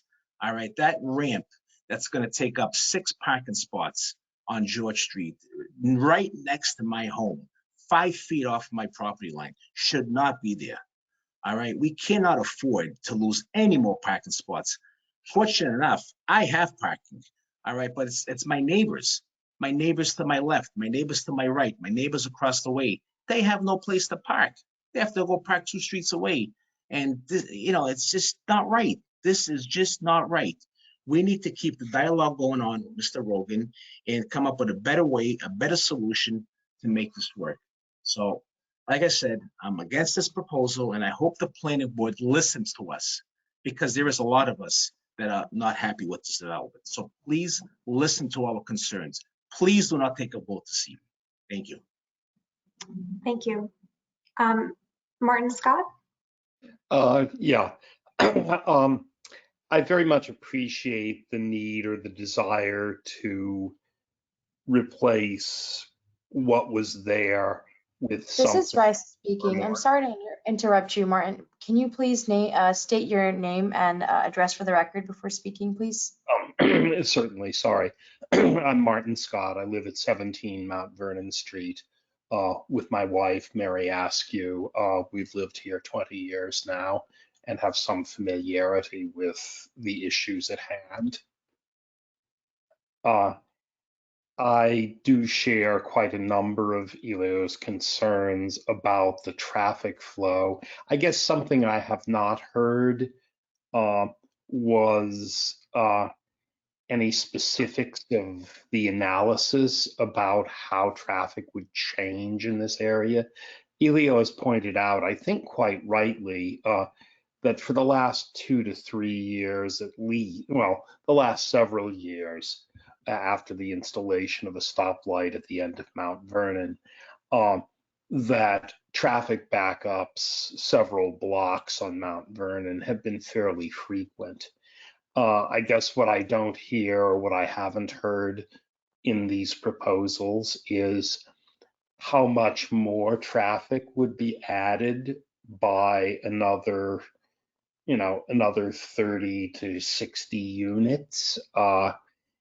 And right now the traffic flow is, it was designed 50, 100 years ago accidentally. It is what it is now, but there just is not a lot of excess capacity, and it will simply be miserable for everyone, would be my best assessment of it. And it's likely to be dangerous as well, particularly during the snow season, in my opinion. Thank you. Sorry, were you finished? Yes, that's fine. Thank you. I see Tina Giordano. This is Raisa speaking. Tina, you have been unmuted. Good Please state your evening, name for the record. Tina Giordano, 15 George Street. I would like to second what Mr. LaRusso and the Scotts have said. We've thought long and hard about this project and done our own research, and our best piece of research has been residents and direct abutters of this project. And I don't believe that there are enough traffic analyses in the world to match our lifetime of experience living in this neighborhood, dealing with the traffic flow, the parking issues that have gotten increasingly worse over the years. Something we deal with. But to add so many units with so many retail parking spaces that directly flow out onto George Street, a one-way street with parking on one side of the street, again on Lincoln Ave, and again on Mount Vernon, is going to create a huge negative traffic impact on our streets, reducing our parking by physically taking away spaces and then increasing the amount of people that will be coming back and forth. It's just going to be a nightmare. This area is already overburdened with a lack of parking and excessive traffic for small one-way streets. That frankly, I'm not sure why so many people travel down. It doesn't even make sense when you see the amount of traffic that already flows down these residential one-way streets. I'm not sure if it's used as a cut through or whatnot, but this is going to be a huge negative impact for the residents in this neighborhood. Coupled with that, the size of the building has pretty much tripled, at least in units.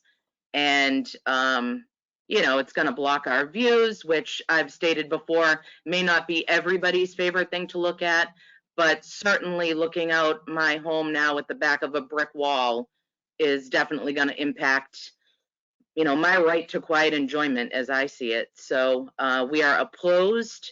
I've stated before, the building is beautiful and I understand what the goal is, but it's too big for this location, and the negative impact to the current residents of this neighborhood is going to overshadow any good that it does.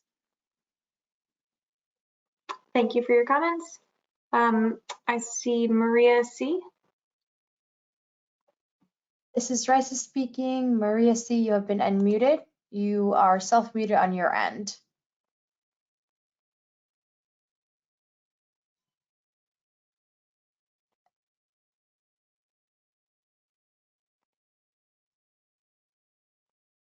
This is Raisa speaking. Maria, if you would, are you having any issues with the audio? Madam Chair, I'm not sure if Maria C. is actually here. Okay. I don't see any other hands raised at this time. Marissa, do you? At this time, I do not see any other raised hands except for Maria C. All right, so Maria, if you can hear us, we will be leaving the record open for written testimony until until the Friday before our following meeting. So if we do not resolve your audio issue promptly, please follow up by writing with the comments you wanted to share. All right, so with that, we will close the public hearing and portion of the testimony on this case, and we will leave the written record open again until the Friday before our next meeting, which will be June 10th at noon. Please send any comments to planning@somervillema.gov, and we will review them ahead of our meeting on the 16th, when we will plan to resume consideration of this item. So with that, I will turn back to my colleagues on the board for any questions or comments to the applicant or to staff on this presentation.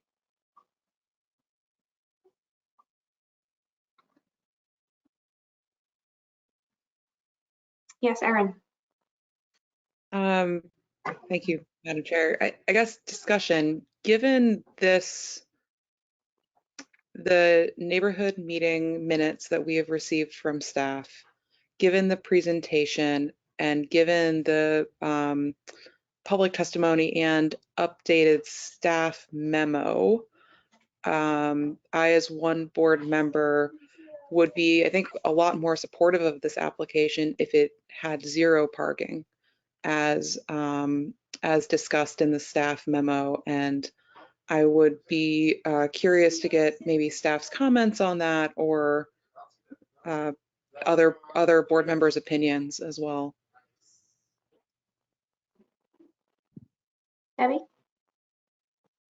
Thank you, Madam Chair. Yeah, Erin, I was going to mirror your comment as well. I know, I think it was Councillor McLaughlin may have been at our last meeting talking about 0 parking, particularly given the proximity to the T-stop here, which is right up the street. And, you know, it's not going to alleviate entirely the traffic issue, because obviously there are a fair number of units here, so you may have people taking share rides or whatever it is, but I think it will help if there is 0 parking. And I was curious to hear if the developer did any kind of market studies or analysis on, you know, the impacts of not having a parking garage where there is such close proximity to a T-stop in terms of rentability of units and rentability of the commercial spaces. Also giving the, you know, I think there's also multiple bus lines that come up Broadway as well. Thank you, Debbie. And Erin, would someone from the applicant team like to address that? Hi, Madam Chair. This is Ashley Tan. I'll start it off and then I'll pass it on to Steve. I just wanted to point out, you know, if staff is going to speak on this as well, that's fine. But, you know, from page 2 of the staff memo, I believe the staff memo quotes page 87 of the traffic impact study and says the incremental increases of traffic at the intersections would actually result in minimal impact to the current traffic operation. So I just wanted to point that out. I also wanted to point out, you know, this is going to be a housing development, including affordable housing units.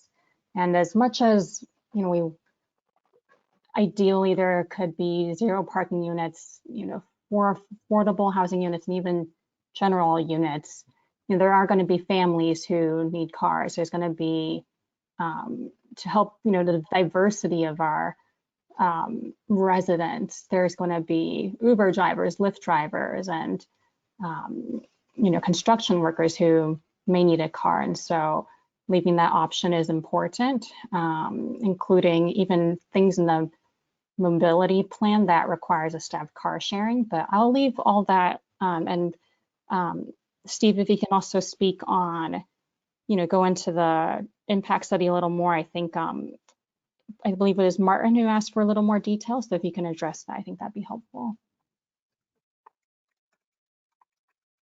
Sure, this is Steve Saragusa, GM2 over at 10 Cabot Road in Medford. Is it the pleasure of the board? Would you like me to go through the TIS a little bit more to answer the questions, or do we want to focus on what the board is asking for? Mr. Saragusa, thank you. I would appreciate you taking some time to walk us through the traffic study in more detail. I'm also really curious, and I'm sorry, I'm sure we have this and I have not dug into it. If there's any documentation on sort of the existing level of service at the intersections that the community has described as problematic. I understand that there may be sort of a minor impact from this development, but if we have any data suggesting, oh, they're already quite bad and we're making them slightly worse, that's very different from they're operating great and we are adding some flow to them. And I know that's not your problem, that is something to take up with mobility, but any data you might have that would help us better understand the technical aspect of that would be very helpful. Sure, absolutely. You know, I do want to say that the mobility department over the last couple of years, especially when I had mentioned earlier that there was a whole new set of submission guidelines that the mobility department had come out with, that they really are very thorough in the way that they view developments, small, large, medium. And so the process to go through one of these impact studies is actually way more in depth than it previously was. So as I had alluded to as going through those slides, is basically every aspect of this TIS needs to be vetted through the mobility department. And it starts with the mobility management plan that we put together originally. And within that is really two main things. The first thing is the trip generation, which really is goes through the number of units, the number of square footage, and takes into account, the census tract data and how people in this area, the specific area of Somerville, commute. How do they commute to work? How do they commute from work? And from that is where we get our number of vehicle trips. So it starts at one number, and then you take reductions for things such as biking, walking, public transit, and things like that. And so that is where we arrived at originally in the traffic impact study, the 31 and 28 vehicle trips for those 91 units and 11,200 square feet of retail. And so that needs to get approved through the city of Somerville, through the mobility department, which they approved, and we were able to move forward with the impact study. Another thing that I meant to mention earlier, that another thing the MMP really does is it goes through all of these things that the developer, Mr. Rogan, and his team will be putting in place to make sure that the number of vehicle trips is not higher than it should be, essentially. And the city has done a really, really good job of putting out summer vision, where they give certain percentages that each development must hit in terms of how many vehicle trips a site can generate. And so Mr. Rogan and his team need to be able to meet those goals by the date in that summer vision plan. If they don't, then more measures must be undertaken. And then the way that they do that is every year they're going to need to submit a survey to the city of the residents, of the employees, of how they are commuting from the site. And if that doesn't meet mobility standards, then more strict measures need to be taken. And currently, Mr. Rogan's going to be offering, he's agreed to offer MBTA and Blue Bike passes for each resident, or 2 per household, I believe it is, for the first month of occupancy, in order to encourage residents to use those services rather than drive their cars. So I think that can't be understated, is the way the mobility department goes about that. To get more into the TIS quickly, so we take those trip generation numbers and we put it into our, include that with the data that we've already collected out there. So we've collected data out at those intersections, all along Broadway, at Mount Vernon and Lombardy, Mystic Ave and Lombardy, and again, approved through the city mobility department. They say, yes, you should look at these intersections for us. So we do. We get that existing level of service. And to your point, Madam Chair, and to the point of the neighbors, it's not phenomenal level of service out there, but that is a function of the existing traffic that is currently along the roadway. And so when we move into our build condition, we call it, where we take the site specific trips and put it onto the network, there really is a minimal impact in terms of delay, especially at this intersection of Mount Vernon and Lombardy. The only movement that gets impacted is that eastbound left turn lane along Broadway from Broadway to Lombardy, heading to either Assembly or Mystic Ave. So I won't say that there is zero increases in delay per vehicle, but not enough to really impact or really be felt along the roadway as part of this specific development. Any increase is just going to be over the course of time. And hopefully that decreases. Like I said, the mobility department and the city as a whole are doing a great job in trying to mitigate the number of vehicles that are along these roadways. And so that's kind of a long way of saying what goes into the TIS and everything like that. So I don't know if I adequately answered your question. I hope I have. If not, please feel free to ask more questions. Thank you very much. I'd like to ask a question of the case planner briefly, and then I think we still need to get a more direct response to the question about whether a zero parking project had been considered. But if I may, Charlotte, if you're available. Yes, Madam Chair. In the process of reviewing this and the public feedback and the traffic concerns that have been raised, both in planning and mobility, have any discussions occurred as far as potential traffic improvements that are sort of offsite mitigation that the applicant might be asked to participate in as part of the impacts the traffic is bringing to this neighborhood, or in a more optional way, but where there might be opportunities to improve the existing level of service before adding demand to it? I don't believe any mitigation beyond what is included in the approved mobility management plan, or in the mobility management plan approved by the Director of Mobility. There is not any additional mitigation that has been recommended beyond that. If the board thinks that that would be appropriate, that is certainly within the board's purview to add. Thank you. And in this case, if we were to explore that further, is that something where you would recommend adding an open-ended condition to coordinate with mobility on that? Or is that something where you would prefer the applicant discuss with mobility and come back to us with a more specific proposal? I think it would be more prudent to have the applicant discuss with mobility and come back to the board so that we can make sure that whatever is proposed is really addressing the concerns that the board has. That may take some time, but I think that would be the more prudent route. Thank you very much. So with that, if I could turn back to the applicant team, if we could get sort of a more direct response to you from the question that Erin and Debbie had raised about whether a building with no parking had been considered, unless the response that this building would also include, families and Uber drivers was the full response.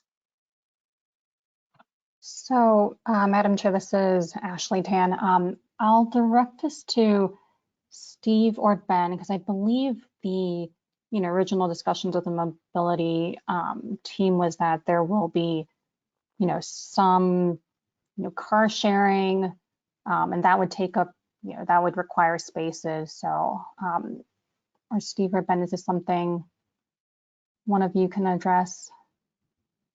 Can anybody hear me? We can hear you. Oh, great. Thank you. Thank you, Madam Chair, members of the board. My name is Ben Rogan. I'm the developer of the property, the owner of the property. I'd like to address two of the questions that you had. One is, have we considered any offsite improvements? As Mr. LaRusso mentioned, we're also in the process of developing the Broadway break site across the street. And what we really want to do is make this end of Broadway much more pedestrian friendly and increase the safety for bicyclists. If you're not familiar with this section of Broadway, the only crosswalk is basically at the corner of Mount Vernon Street that crosses, at the basically intersection of Lombardi. And there's not another pedestrian crosswalk until you get down past Austin Street.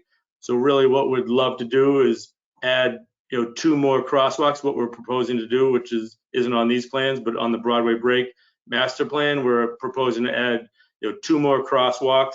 One would be at the intersection of George Street, and then possibly another one at Benedict Street, and then expanding the bike lane along Broadway, and also the corner of Lombardi is very, very dangerous. There's really only room for maybe 1 or 2 pedestrians to stand there, and there's no stacking area if you're waiting for the safety signal to cross the street. So we'd like to create an area there where 10 to 12 people can stand, where a man or woman could have room to have a stroller there and plenty of room to cross and really connect both sides of the street in a much safer manner. It's not pedestrian friendly at all. And this will help, with trips back and forth across the street, obviously, and then cutting across under Lombardi over to Assembly. So that's sort of, we're more than happy to work with the city and really help promote safety for pedestrians and bicyclists on these couple of blocks. As far as the marketability of the property with zero parking, it's not going to be well received by the market. We'll have over 100. We estimate we'll have over 100 residents in the building, and at least 20 or so people working in the commercial and retailers. This doesn't even include customers of the retail. So from a commercial standpoint, we're being told by the commercial brokers that for each one of the spaces that we rent, more than likely there's going to be the proprietor of the business or the manager of the restaurant will most likely want one spot. So we'll probably have at least 3 or 4 spots that'll be rented to the retailers, not tied to the lease, but it'll be a separate lease agreement with each one of them. And then of the 100 residents, that leaves roughly 15 parking spaces that residents could rent, because we're going to also have ride sharing services and electric car charging services down there. So by the time you back out spaces that'll probably go to retailers, we've offered to rent a couple spaces to people on George Street to compensate for the spaces lost due to the new curb cut. We're really only going to have 10 to 15 spaces max that'll be available for tenants, but those will be important for our families. We're providing twice as many 3-bedroom units as we're required, in the hope that we can have families that will probably have small children, either take them to daycare, what have you. And as has been mentioned, I believe by Stephen, we're also no tenants that live in the building will be allowed to get street Somerville occupancy resident permits.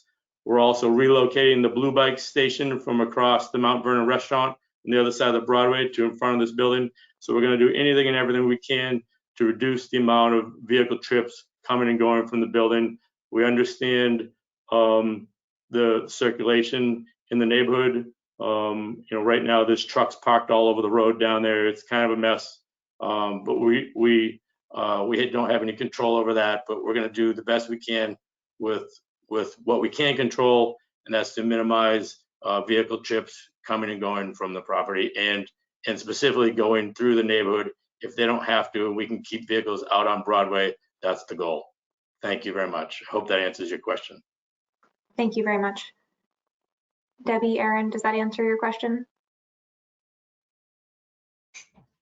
It does answer mine, and I do want to thank the applicant team just bringing again, to the forefront that just the point on, not everybody has the ability necessarily to walk or take public transportation to work. So that is a good point. There's always the balance with that, and the desire to have new development that are close in proximity to these T stations, not necessarily have people that are driving cars, but it is a difficult balance. I do appreciate that issue being raised. Yeah, that basically same thoughts here. And really what I was trying to drive at is what can we do to lower the amount of parking spaces as much as possible in this development. We are an MR6 district, so I think the building size here is the sort of density close to transit and transit-oriented development called for in the Summer Vision 2040 plan. But yeah, how can we decrease single car trips also in accordance to 2040 is what I was driving after. From a neighborhood impact, I don't know how much purview that we have over this, but maybe one idea would be to limit, traffic along George Street, which is sort of a dead end ish, going down to Lincoln on the backside to, maybe abutters or residents. to alleviate some of the traffic impacts. But again, I don't know if that's within our purview. Maybe staff could chime in. I'll defer to Charlotte and Risa here, but I would believe that to the extent that it's considered mitigation for the impacts of this project, it ought to be within our purview. This is Charlotte speaking. The idea of limiting George Street to residents and abutters, while it could be mitigation, I think that may be more within the purview of the Traffic Commission. Could you require the applicant to go talk to the Traffic Commission? Certainly, but we can't make any guarantees that the Traffic Commission would think that that is a good idea in the grand scheme of things. And so if the board were relying on that discussion as part of the mitigation, I would caution that it would not be, it's not within the applicant's or the board's ability to guarantee that it happens, so it may not be the best approach for mitigation. No, thank you. That's very helpful. Yeah, and my concerns here are, what can we do to add some additional mitigation? As mentioned, the traffic level of service at these intersections based on the TIS is not great, and even a small impact on that. I agree with Vice Chair Aboff. That might be small impacts on already sort of service is a lot more impactful than small impacts on good service. So I will say we are definitely not going to vote on this evening. We're definitely going to, at the very least, leave the written record open for a subsequent meeting, as is our practice, because we reopened this case. So if the applicant were open to it, I would strongly recommend between now and the next time we meet, having a conversation with the applicant, with the case planner, and with the appropriate folks at Mobility to just think through whether there are any more creative problem-solving approaches to mitigation for the traffic concerns that the neighborhood has been incredibly vocal about throughout this engagement process. And I understand very well that those are not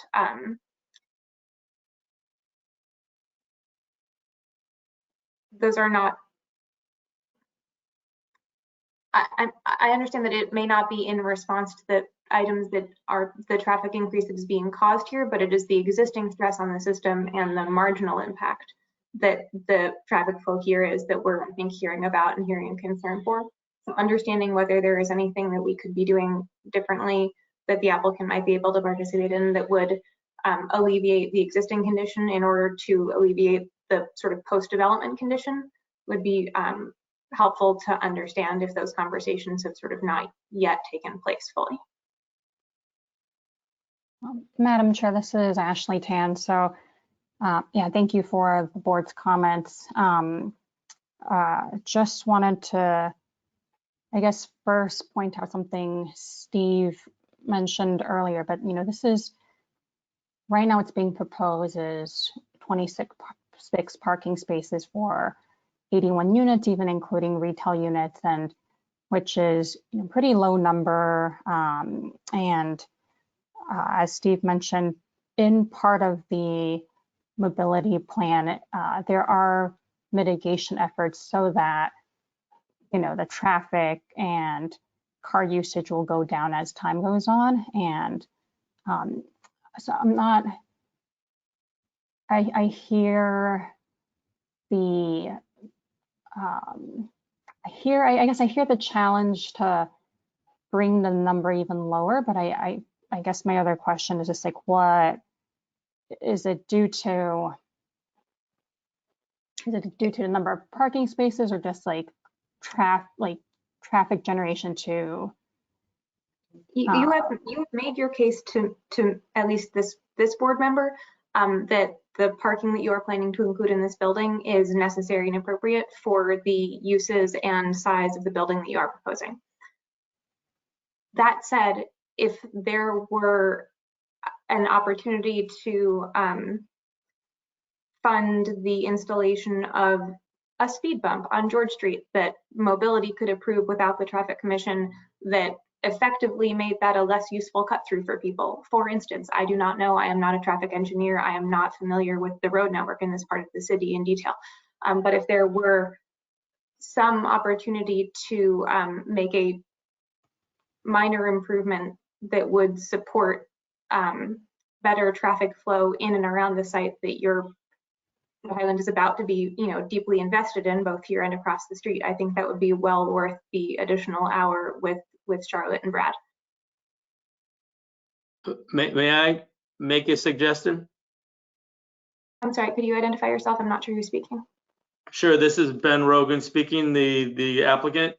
Thank you.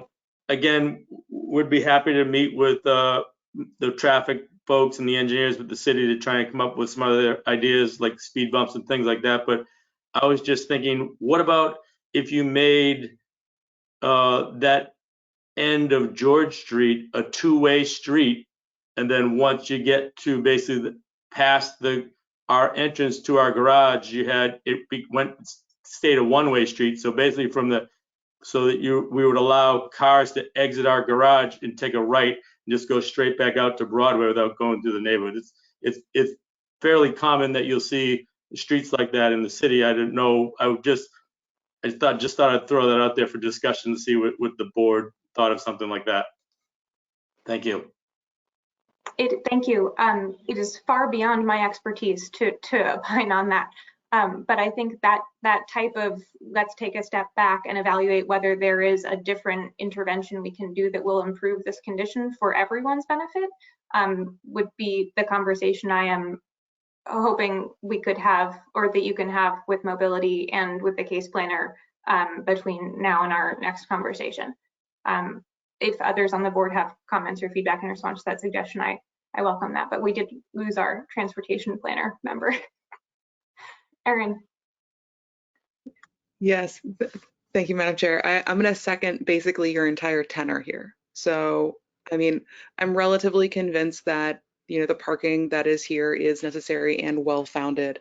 However, there is a small incremental impact of the sort of traffic pressure in this area as identified in the impact statement. So basically the sort of same idea that between now and the next time we talk, what other ideas can you guys come up with that might mitigate that, existing condition to additional vehicle trip impacts to bring it back down to the existing condition, right? So we're having the sort of same stress on the network or less. That's basically what I'm looking for, that ideas or conversation that we can have next time we meet. Thank you, Erin. Thank you, Madam Chair. I also support everything that you have mentioned, and also Board Member Gino's thoughts. I think that the neighborhood, particularly those who are adjacent or on the streets that are close to development, they've expressed their strong opinions, and I think we should, as a board, recognize that, and I think bring in I would say experts compared to myself, who is also not a transportation engineer, who can help perhaps devise a solution that could help mitigate some of the impacts, because it is very important for both the project to be a success from an economic perspective, but also for the residents to be, if not fully satisfied, but partially satisfied to the point where their neighborhood is not being negatively impacted, or their quality of life is not being severely jeopardized by the events that are going to happen with respect to development. So I fully support everything that has been mentioned here. Thank you. Thank you. Are there any other comments or discussion from the board? I had one other item I'd like to raise for the applicant's consideration. If we could go back to one of the renderings of the building, please.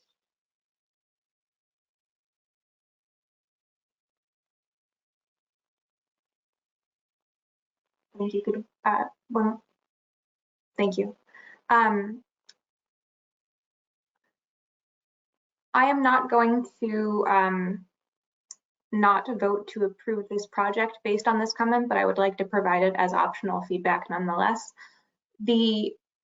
I think that the design improvements that have been made since our last few conversations, and I know they were previously presented to us, are a huge improvement, and appreciate the applicant and ICON's diligence in sort of hearing that feedback and taking it into consideration.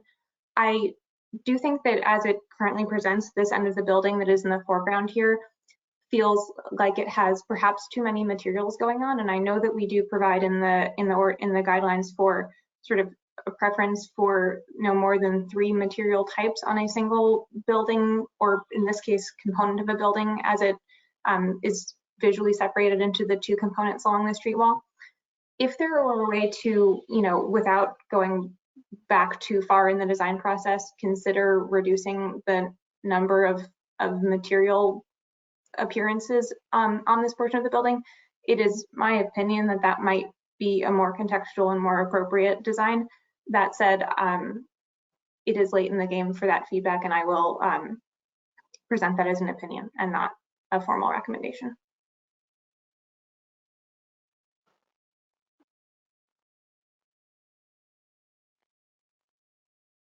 So I believe that might be all of the discussion we have with the board for this evening on this topic. I believe we already noted that we were leaving the public written testimony open until noon on the Friday before our next meeting, which will be June 10th. So we will continue to collect input from the public on that. And otherwise, I will move to continue this case until our meeting on June 16th. Seconded by Aaron. Roll call vote. Amelia votes aye. Jahan votes aye. Aaron votes aye. Debbie votes aye. Thank you very much to the applicant team here for your cooperation and persistence in trying to troubleshoot this with us. We know this is a really important project for the community, and we're all excited, I think, to see it done right, and we're really close. Thank you. Thank you. Thank you for your time. All right, our next item on the agenda is, I believe, an update from Charlotte on the submission requirements document. Hi, Madam Chair. So I don't have an update so much as at the last meeting, I brought up the submittal requirements to you all and gave you the lengthy document with a request that you review them by tonight so that we could have a discussion of if there are any questions, any comments, any things you just want to chat about. I promised that I would be here, and here I am, and I'm happy to go over anything. If you have questions, I will try to answer them. I know the submittal requirements pretty well, so I think I'll be able to answer most things. But yeah, I'm just happy to talk about whatever. I provided my comments in writing, so if there are comments from others or questions of Charlotte, I know we have for this week, but not next, so let's take advantage of that.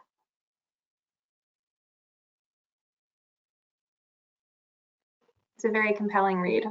Yes, Aaron. Maybe some brief ones. Sitting down and reading it, I was at first pretty overwhelmed, not gonna lie, putting on my sort of my neighbor hat. And maybe, but after, actually going through it, I found it shockingly accessible. So kudos in sort of formatting it in such a way that I knew how to navigate around. Maybe one just feedback or comment, and I can drop you more over email. But what is the plan to have any examples of walking through the document? I'm thinking for some of the more residents or have only done this once or will only ever need to do it once, it may be helpful to have either a video or a step-by-step of what you would do. I don't think we currently have plans to do that. That is certainly something we could do, kind of like either a video. We did that for when we moved to an online permitting system that was not CitizenServe. We created a video kind of showing how to get started with that. And I think talking through how to approach using this document is definitely something that we can work on.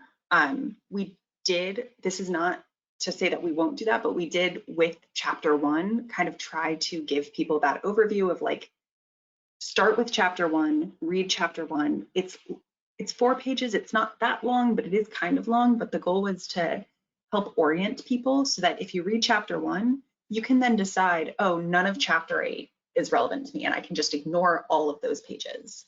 I think doing something like a video walkthrough of chapter 1 could be an option, but the goal of this is to make it more accessible to people with all levels of experience doing doing projects. So we can definitely think about how we could either do like a 1-page explainer or a short video or something like that. There's a lot of information. It's kind of hard to consolidate it. That's why it's 63 pages. But yeah, we can look into that more. No, thank you. That's helpful. And if it's okay, I've had like a busy, crazy couple of weeks and was prioritizing making sure I got through the transportation impact statements. So I do this for a living with trying to do documentation for scientists who you would think would be very good at reading this kind of thing, and as it turns out, are not actually very good at reading this kind of thing. So maybe my high level feedback would be anything that you can do to make it like friendly, where it's someone that's totally going to read this and is not actually going to read any of the detail, is sort of the mindset that I've always found very helpful. We definitely took the same spirit from the zoning ordinance of trying to repeat things over and over so that if you only see it in one place, you still see it, rather than needing people to jump around. Yeah. To be clear, we're not yet ready for the adoption of this. So if you have feedback, Erin, not that you know you need more in your backlog, but I think that probably Charlotte will still welcome comments for some weeks to come. I think as of right now, our goal is to have this ready for adoption at the July meetings. So we have approximately 5 weeks-ish. We'll be kind of kicking off the next round of revisions tomorrow. So if you have any like big comments, getting those by tomorrow is ideal. But if there are small things that we can incorporate later, or even just ideas that you're like, it would be great to see this in the future, but I'm not necessarily expecting to see it in this round, those are definitely welcome. This is not going to be the last time that we update them. We already have quite a few things that we're looking down the pipeline that we're expecting we'll need to update within the next year. So this will not be the only time you see the SMIL requirements, but it is hopefully the only time you need to read the entirety of the document. Yeah, thank you. Super helpful. And like, again, just no big red flags for me. So it's already on the I think they're a good path. Anything else, Jahan or Debbie? All right, I'm sorry to keep you all for additional items here, but there are 2 other items of business on our agenda that I really would like to get through quickly if we can, because I think that they're both very timely. Thank you very much, Charlotte. Appreciate it. Do we have Emily to give an update on 299 Broadway? This is Raisa speaking. I believe Emily is here, and here she is. Thank you. Hi, Emily. I apologize for the delay. I was trying to find the unmute button. No problem. Just for the benefit of my other board members, this is an update that Michael and I had requested be added to the agenda because following a vote to upzone this property taken in November, a recommendation to the council and their subsequent vote in November, there was a path laid out with staff and with the board stamp of the intermediate steps that this applicant should be taking for this very complicated and controversial development, and they have not yet been in front of us at all, and then should have been in front of us for at least twice and a number of votes at this stage. So that is the context, and I'll let Emily take it from there.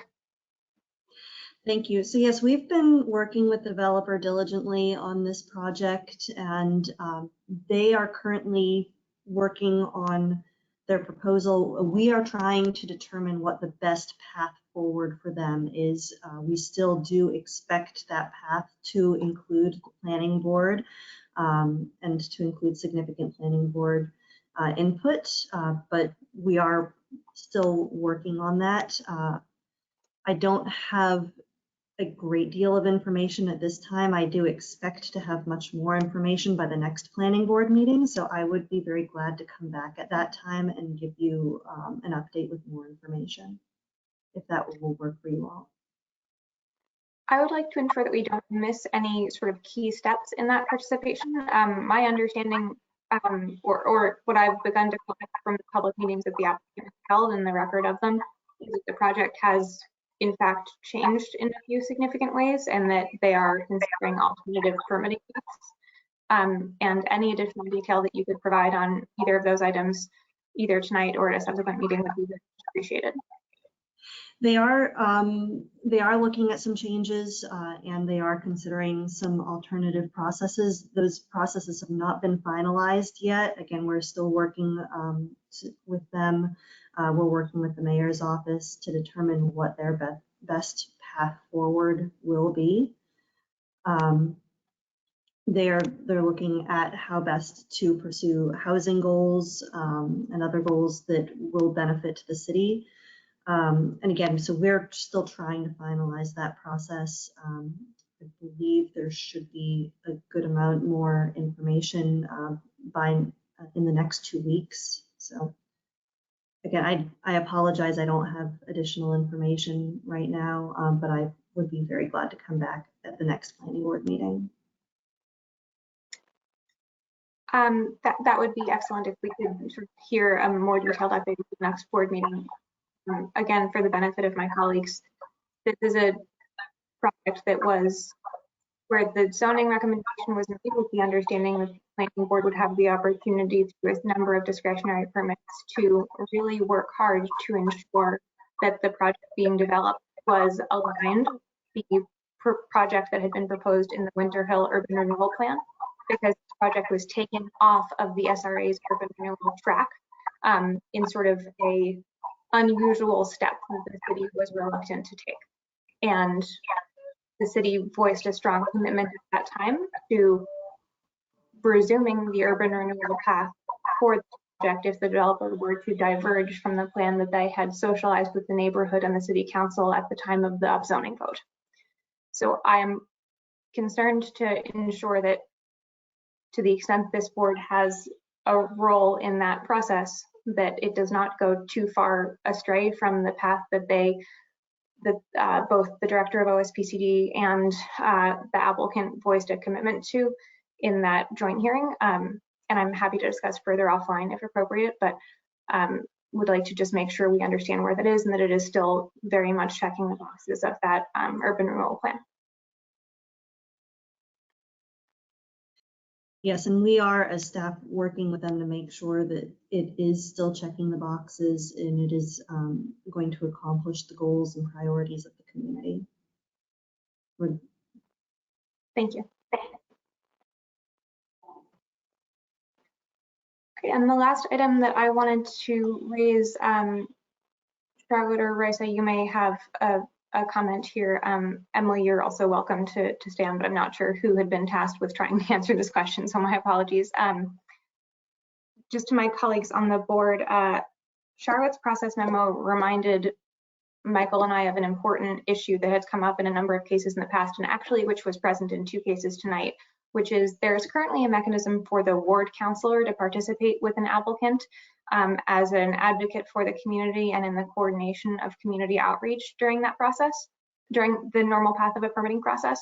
But when the ward counselor is recused or otherwise unavailable, we do not currently have a formal mechanism for replacing that individual in their role in the community outreach and engagement process. In many cases, a ward counselor has sort of tapped in a colleague to fill that role, but it has been done in a casual way, and one which has not always been sort of fully carried out. And I would like to propose and would love staff's thoughts on how we might sort of move this forward formally.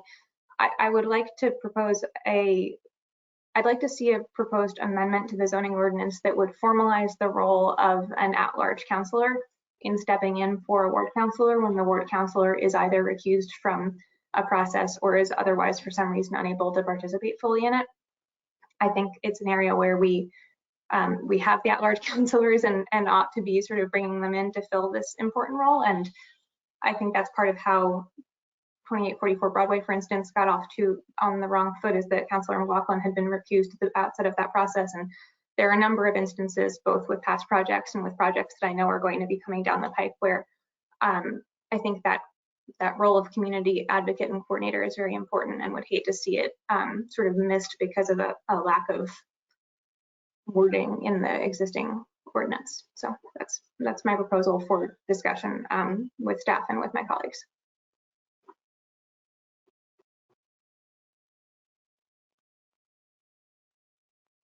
That's a. I would say great idea. Yeah. Thank you. Debbie? I was gonna say that's a great idea. I wonder if there's a way to raise it in a, I don't know if it has to be formally raised in one of the city council meetings, if that's something they can bring up, in their role as well, in terms of amending the zoning in some way, or informally to raise with our at-large, counselors.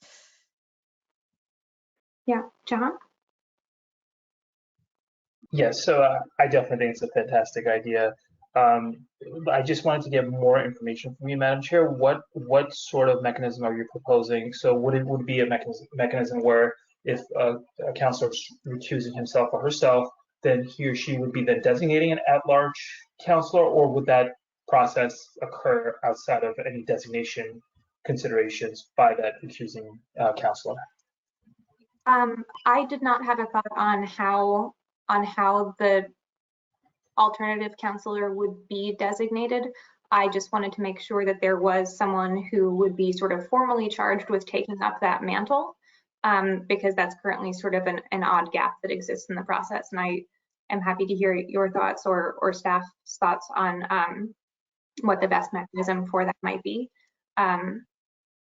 Mostly, I just want to make sure it's not silent on it. Emily? Thank you, Madam Chair. So staff, we are looking into how this might need to proceed, if the planning board can propose something, or if staff or a counselor needs to propose an amendment. Again, we can get back to you on the technical aspects of the process at the next meeting. Fantastic. Thank you so much. I know it's a minor thing. We've realized that it's a minor thing that has consequences, so I appreciate your assistance trying to fill in that.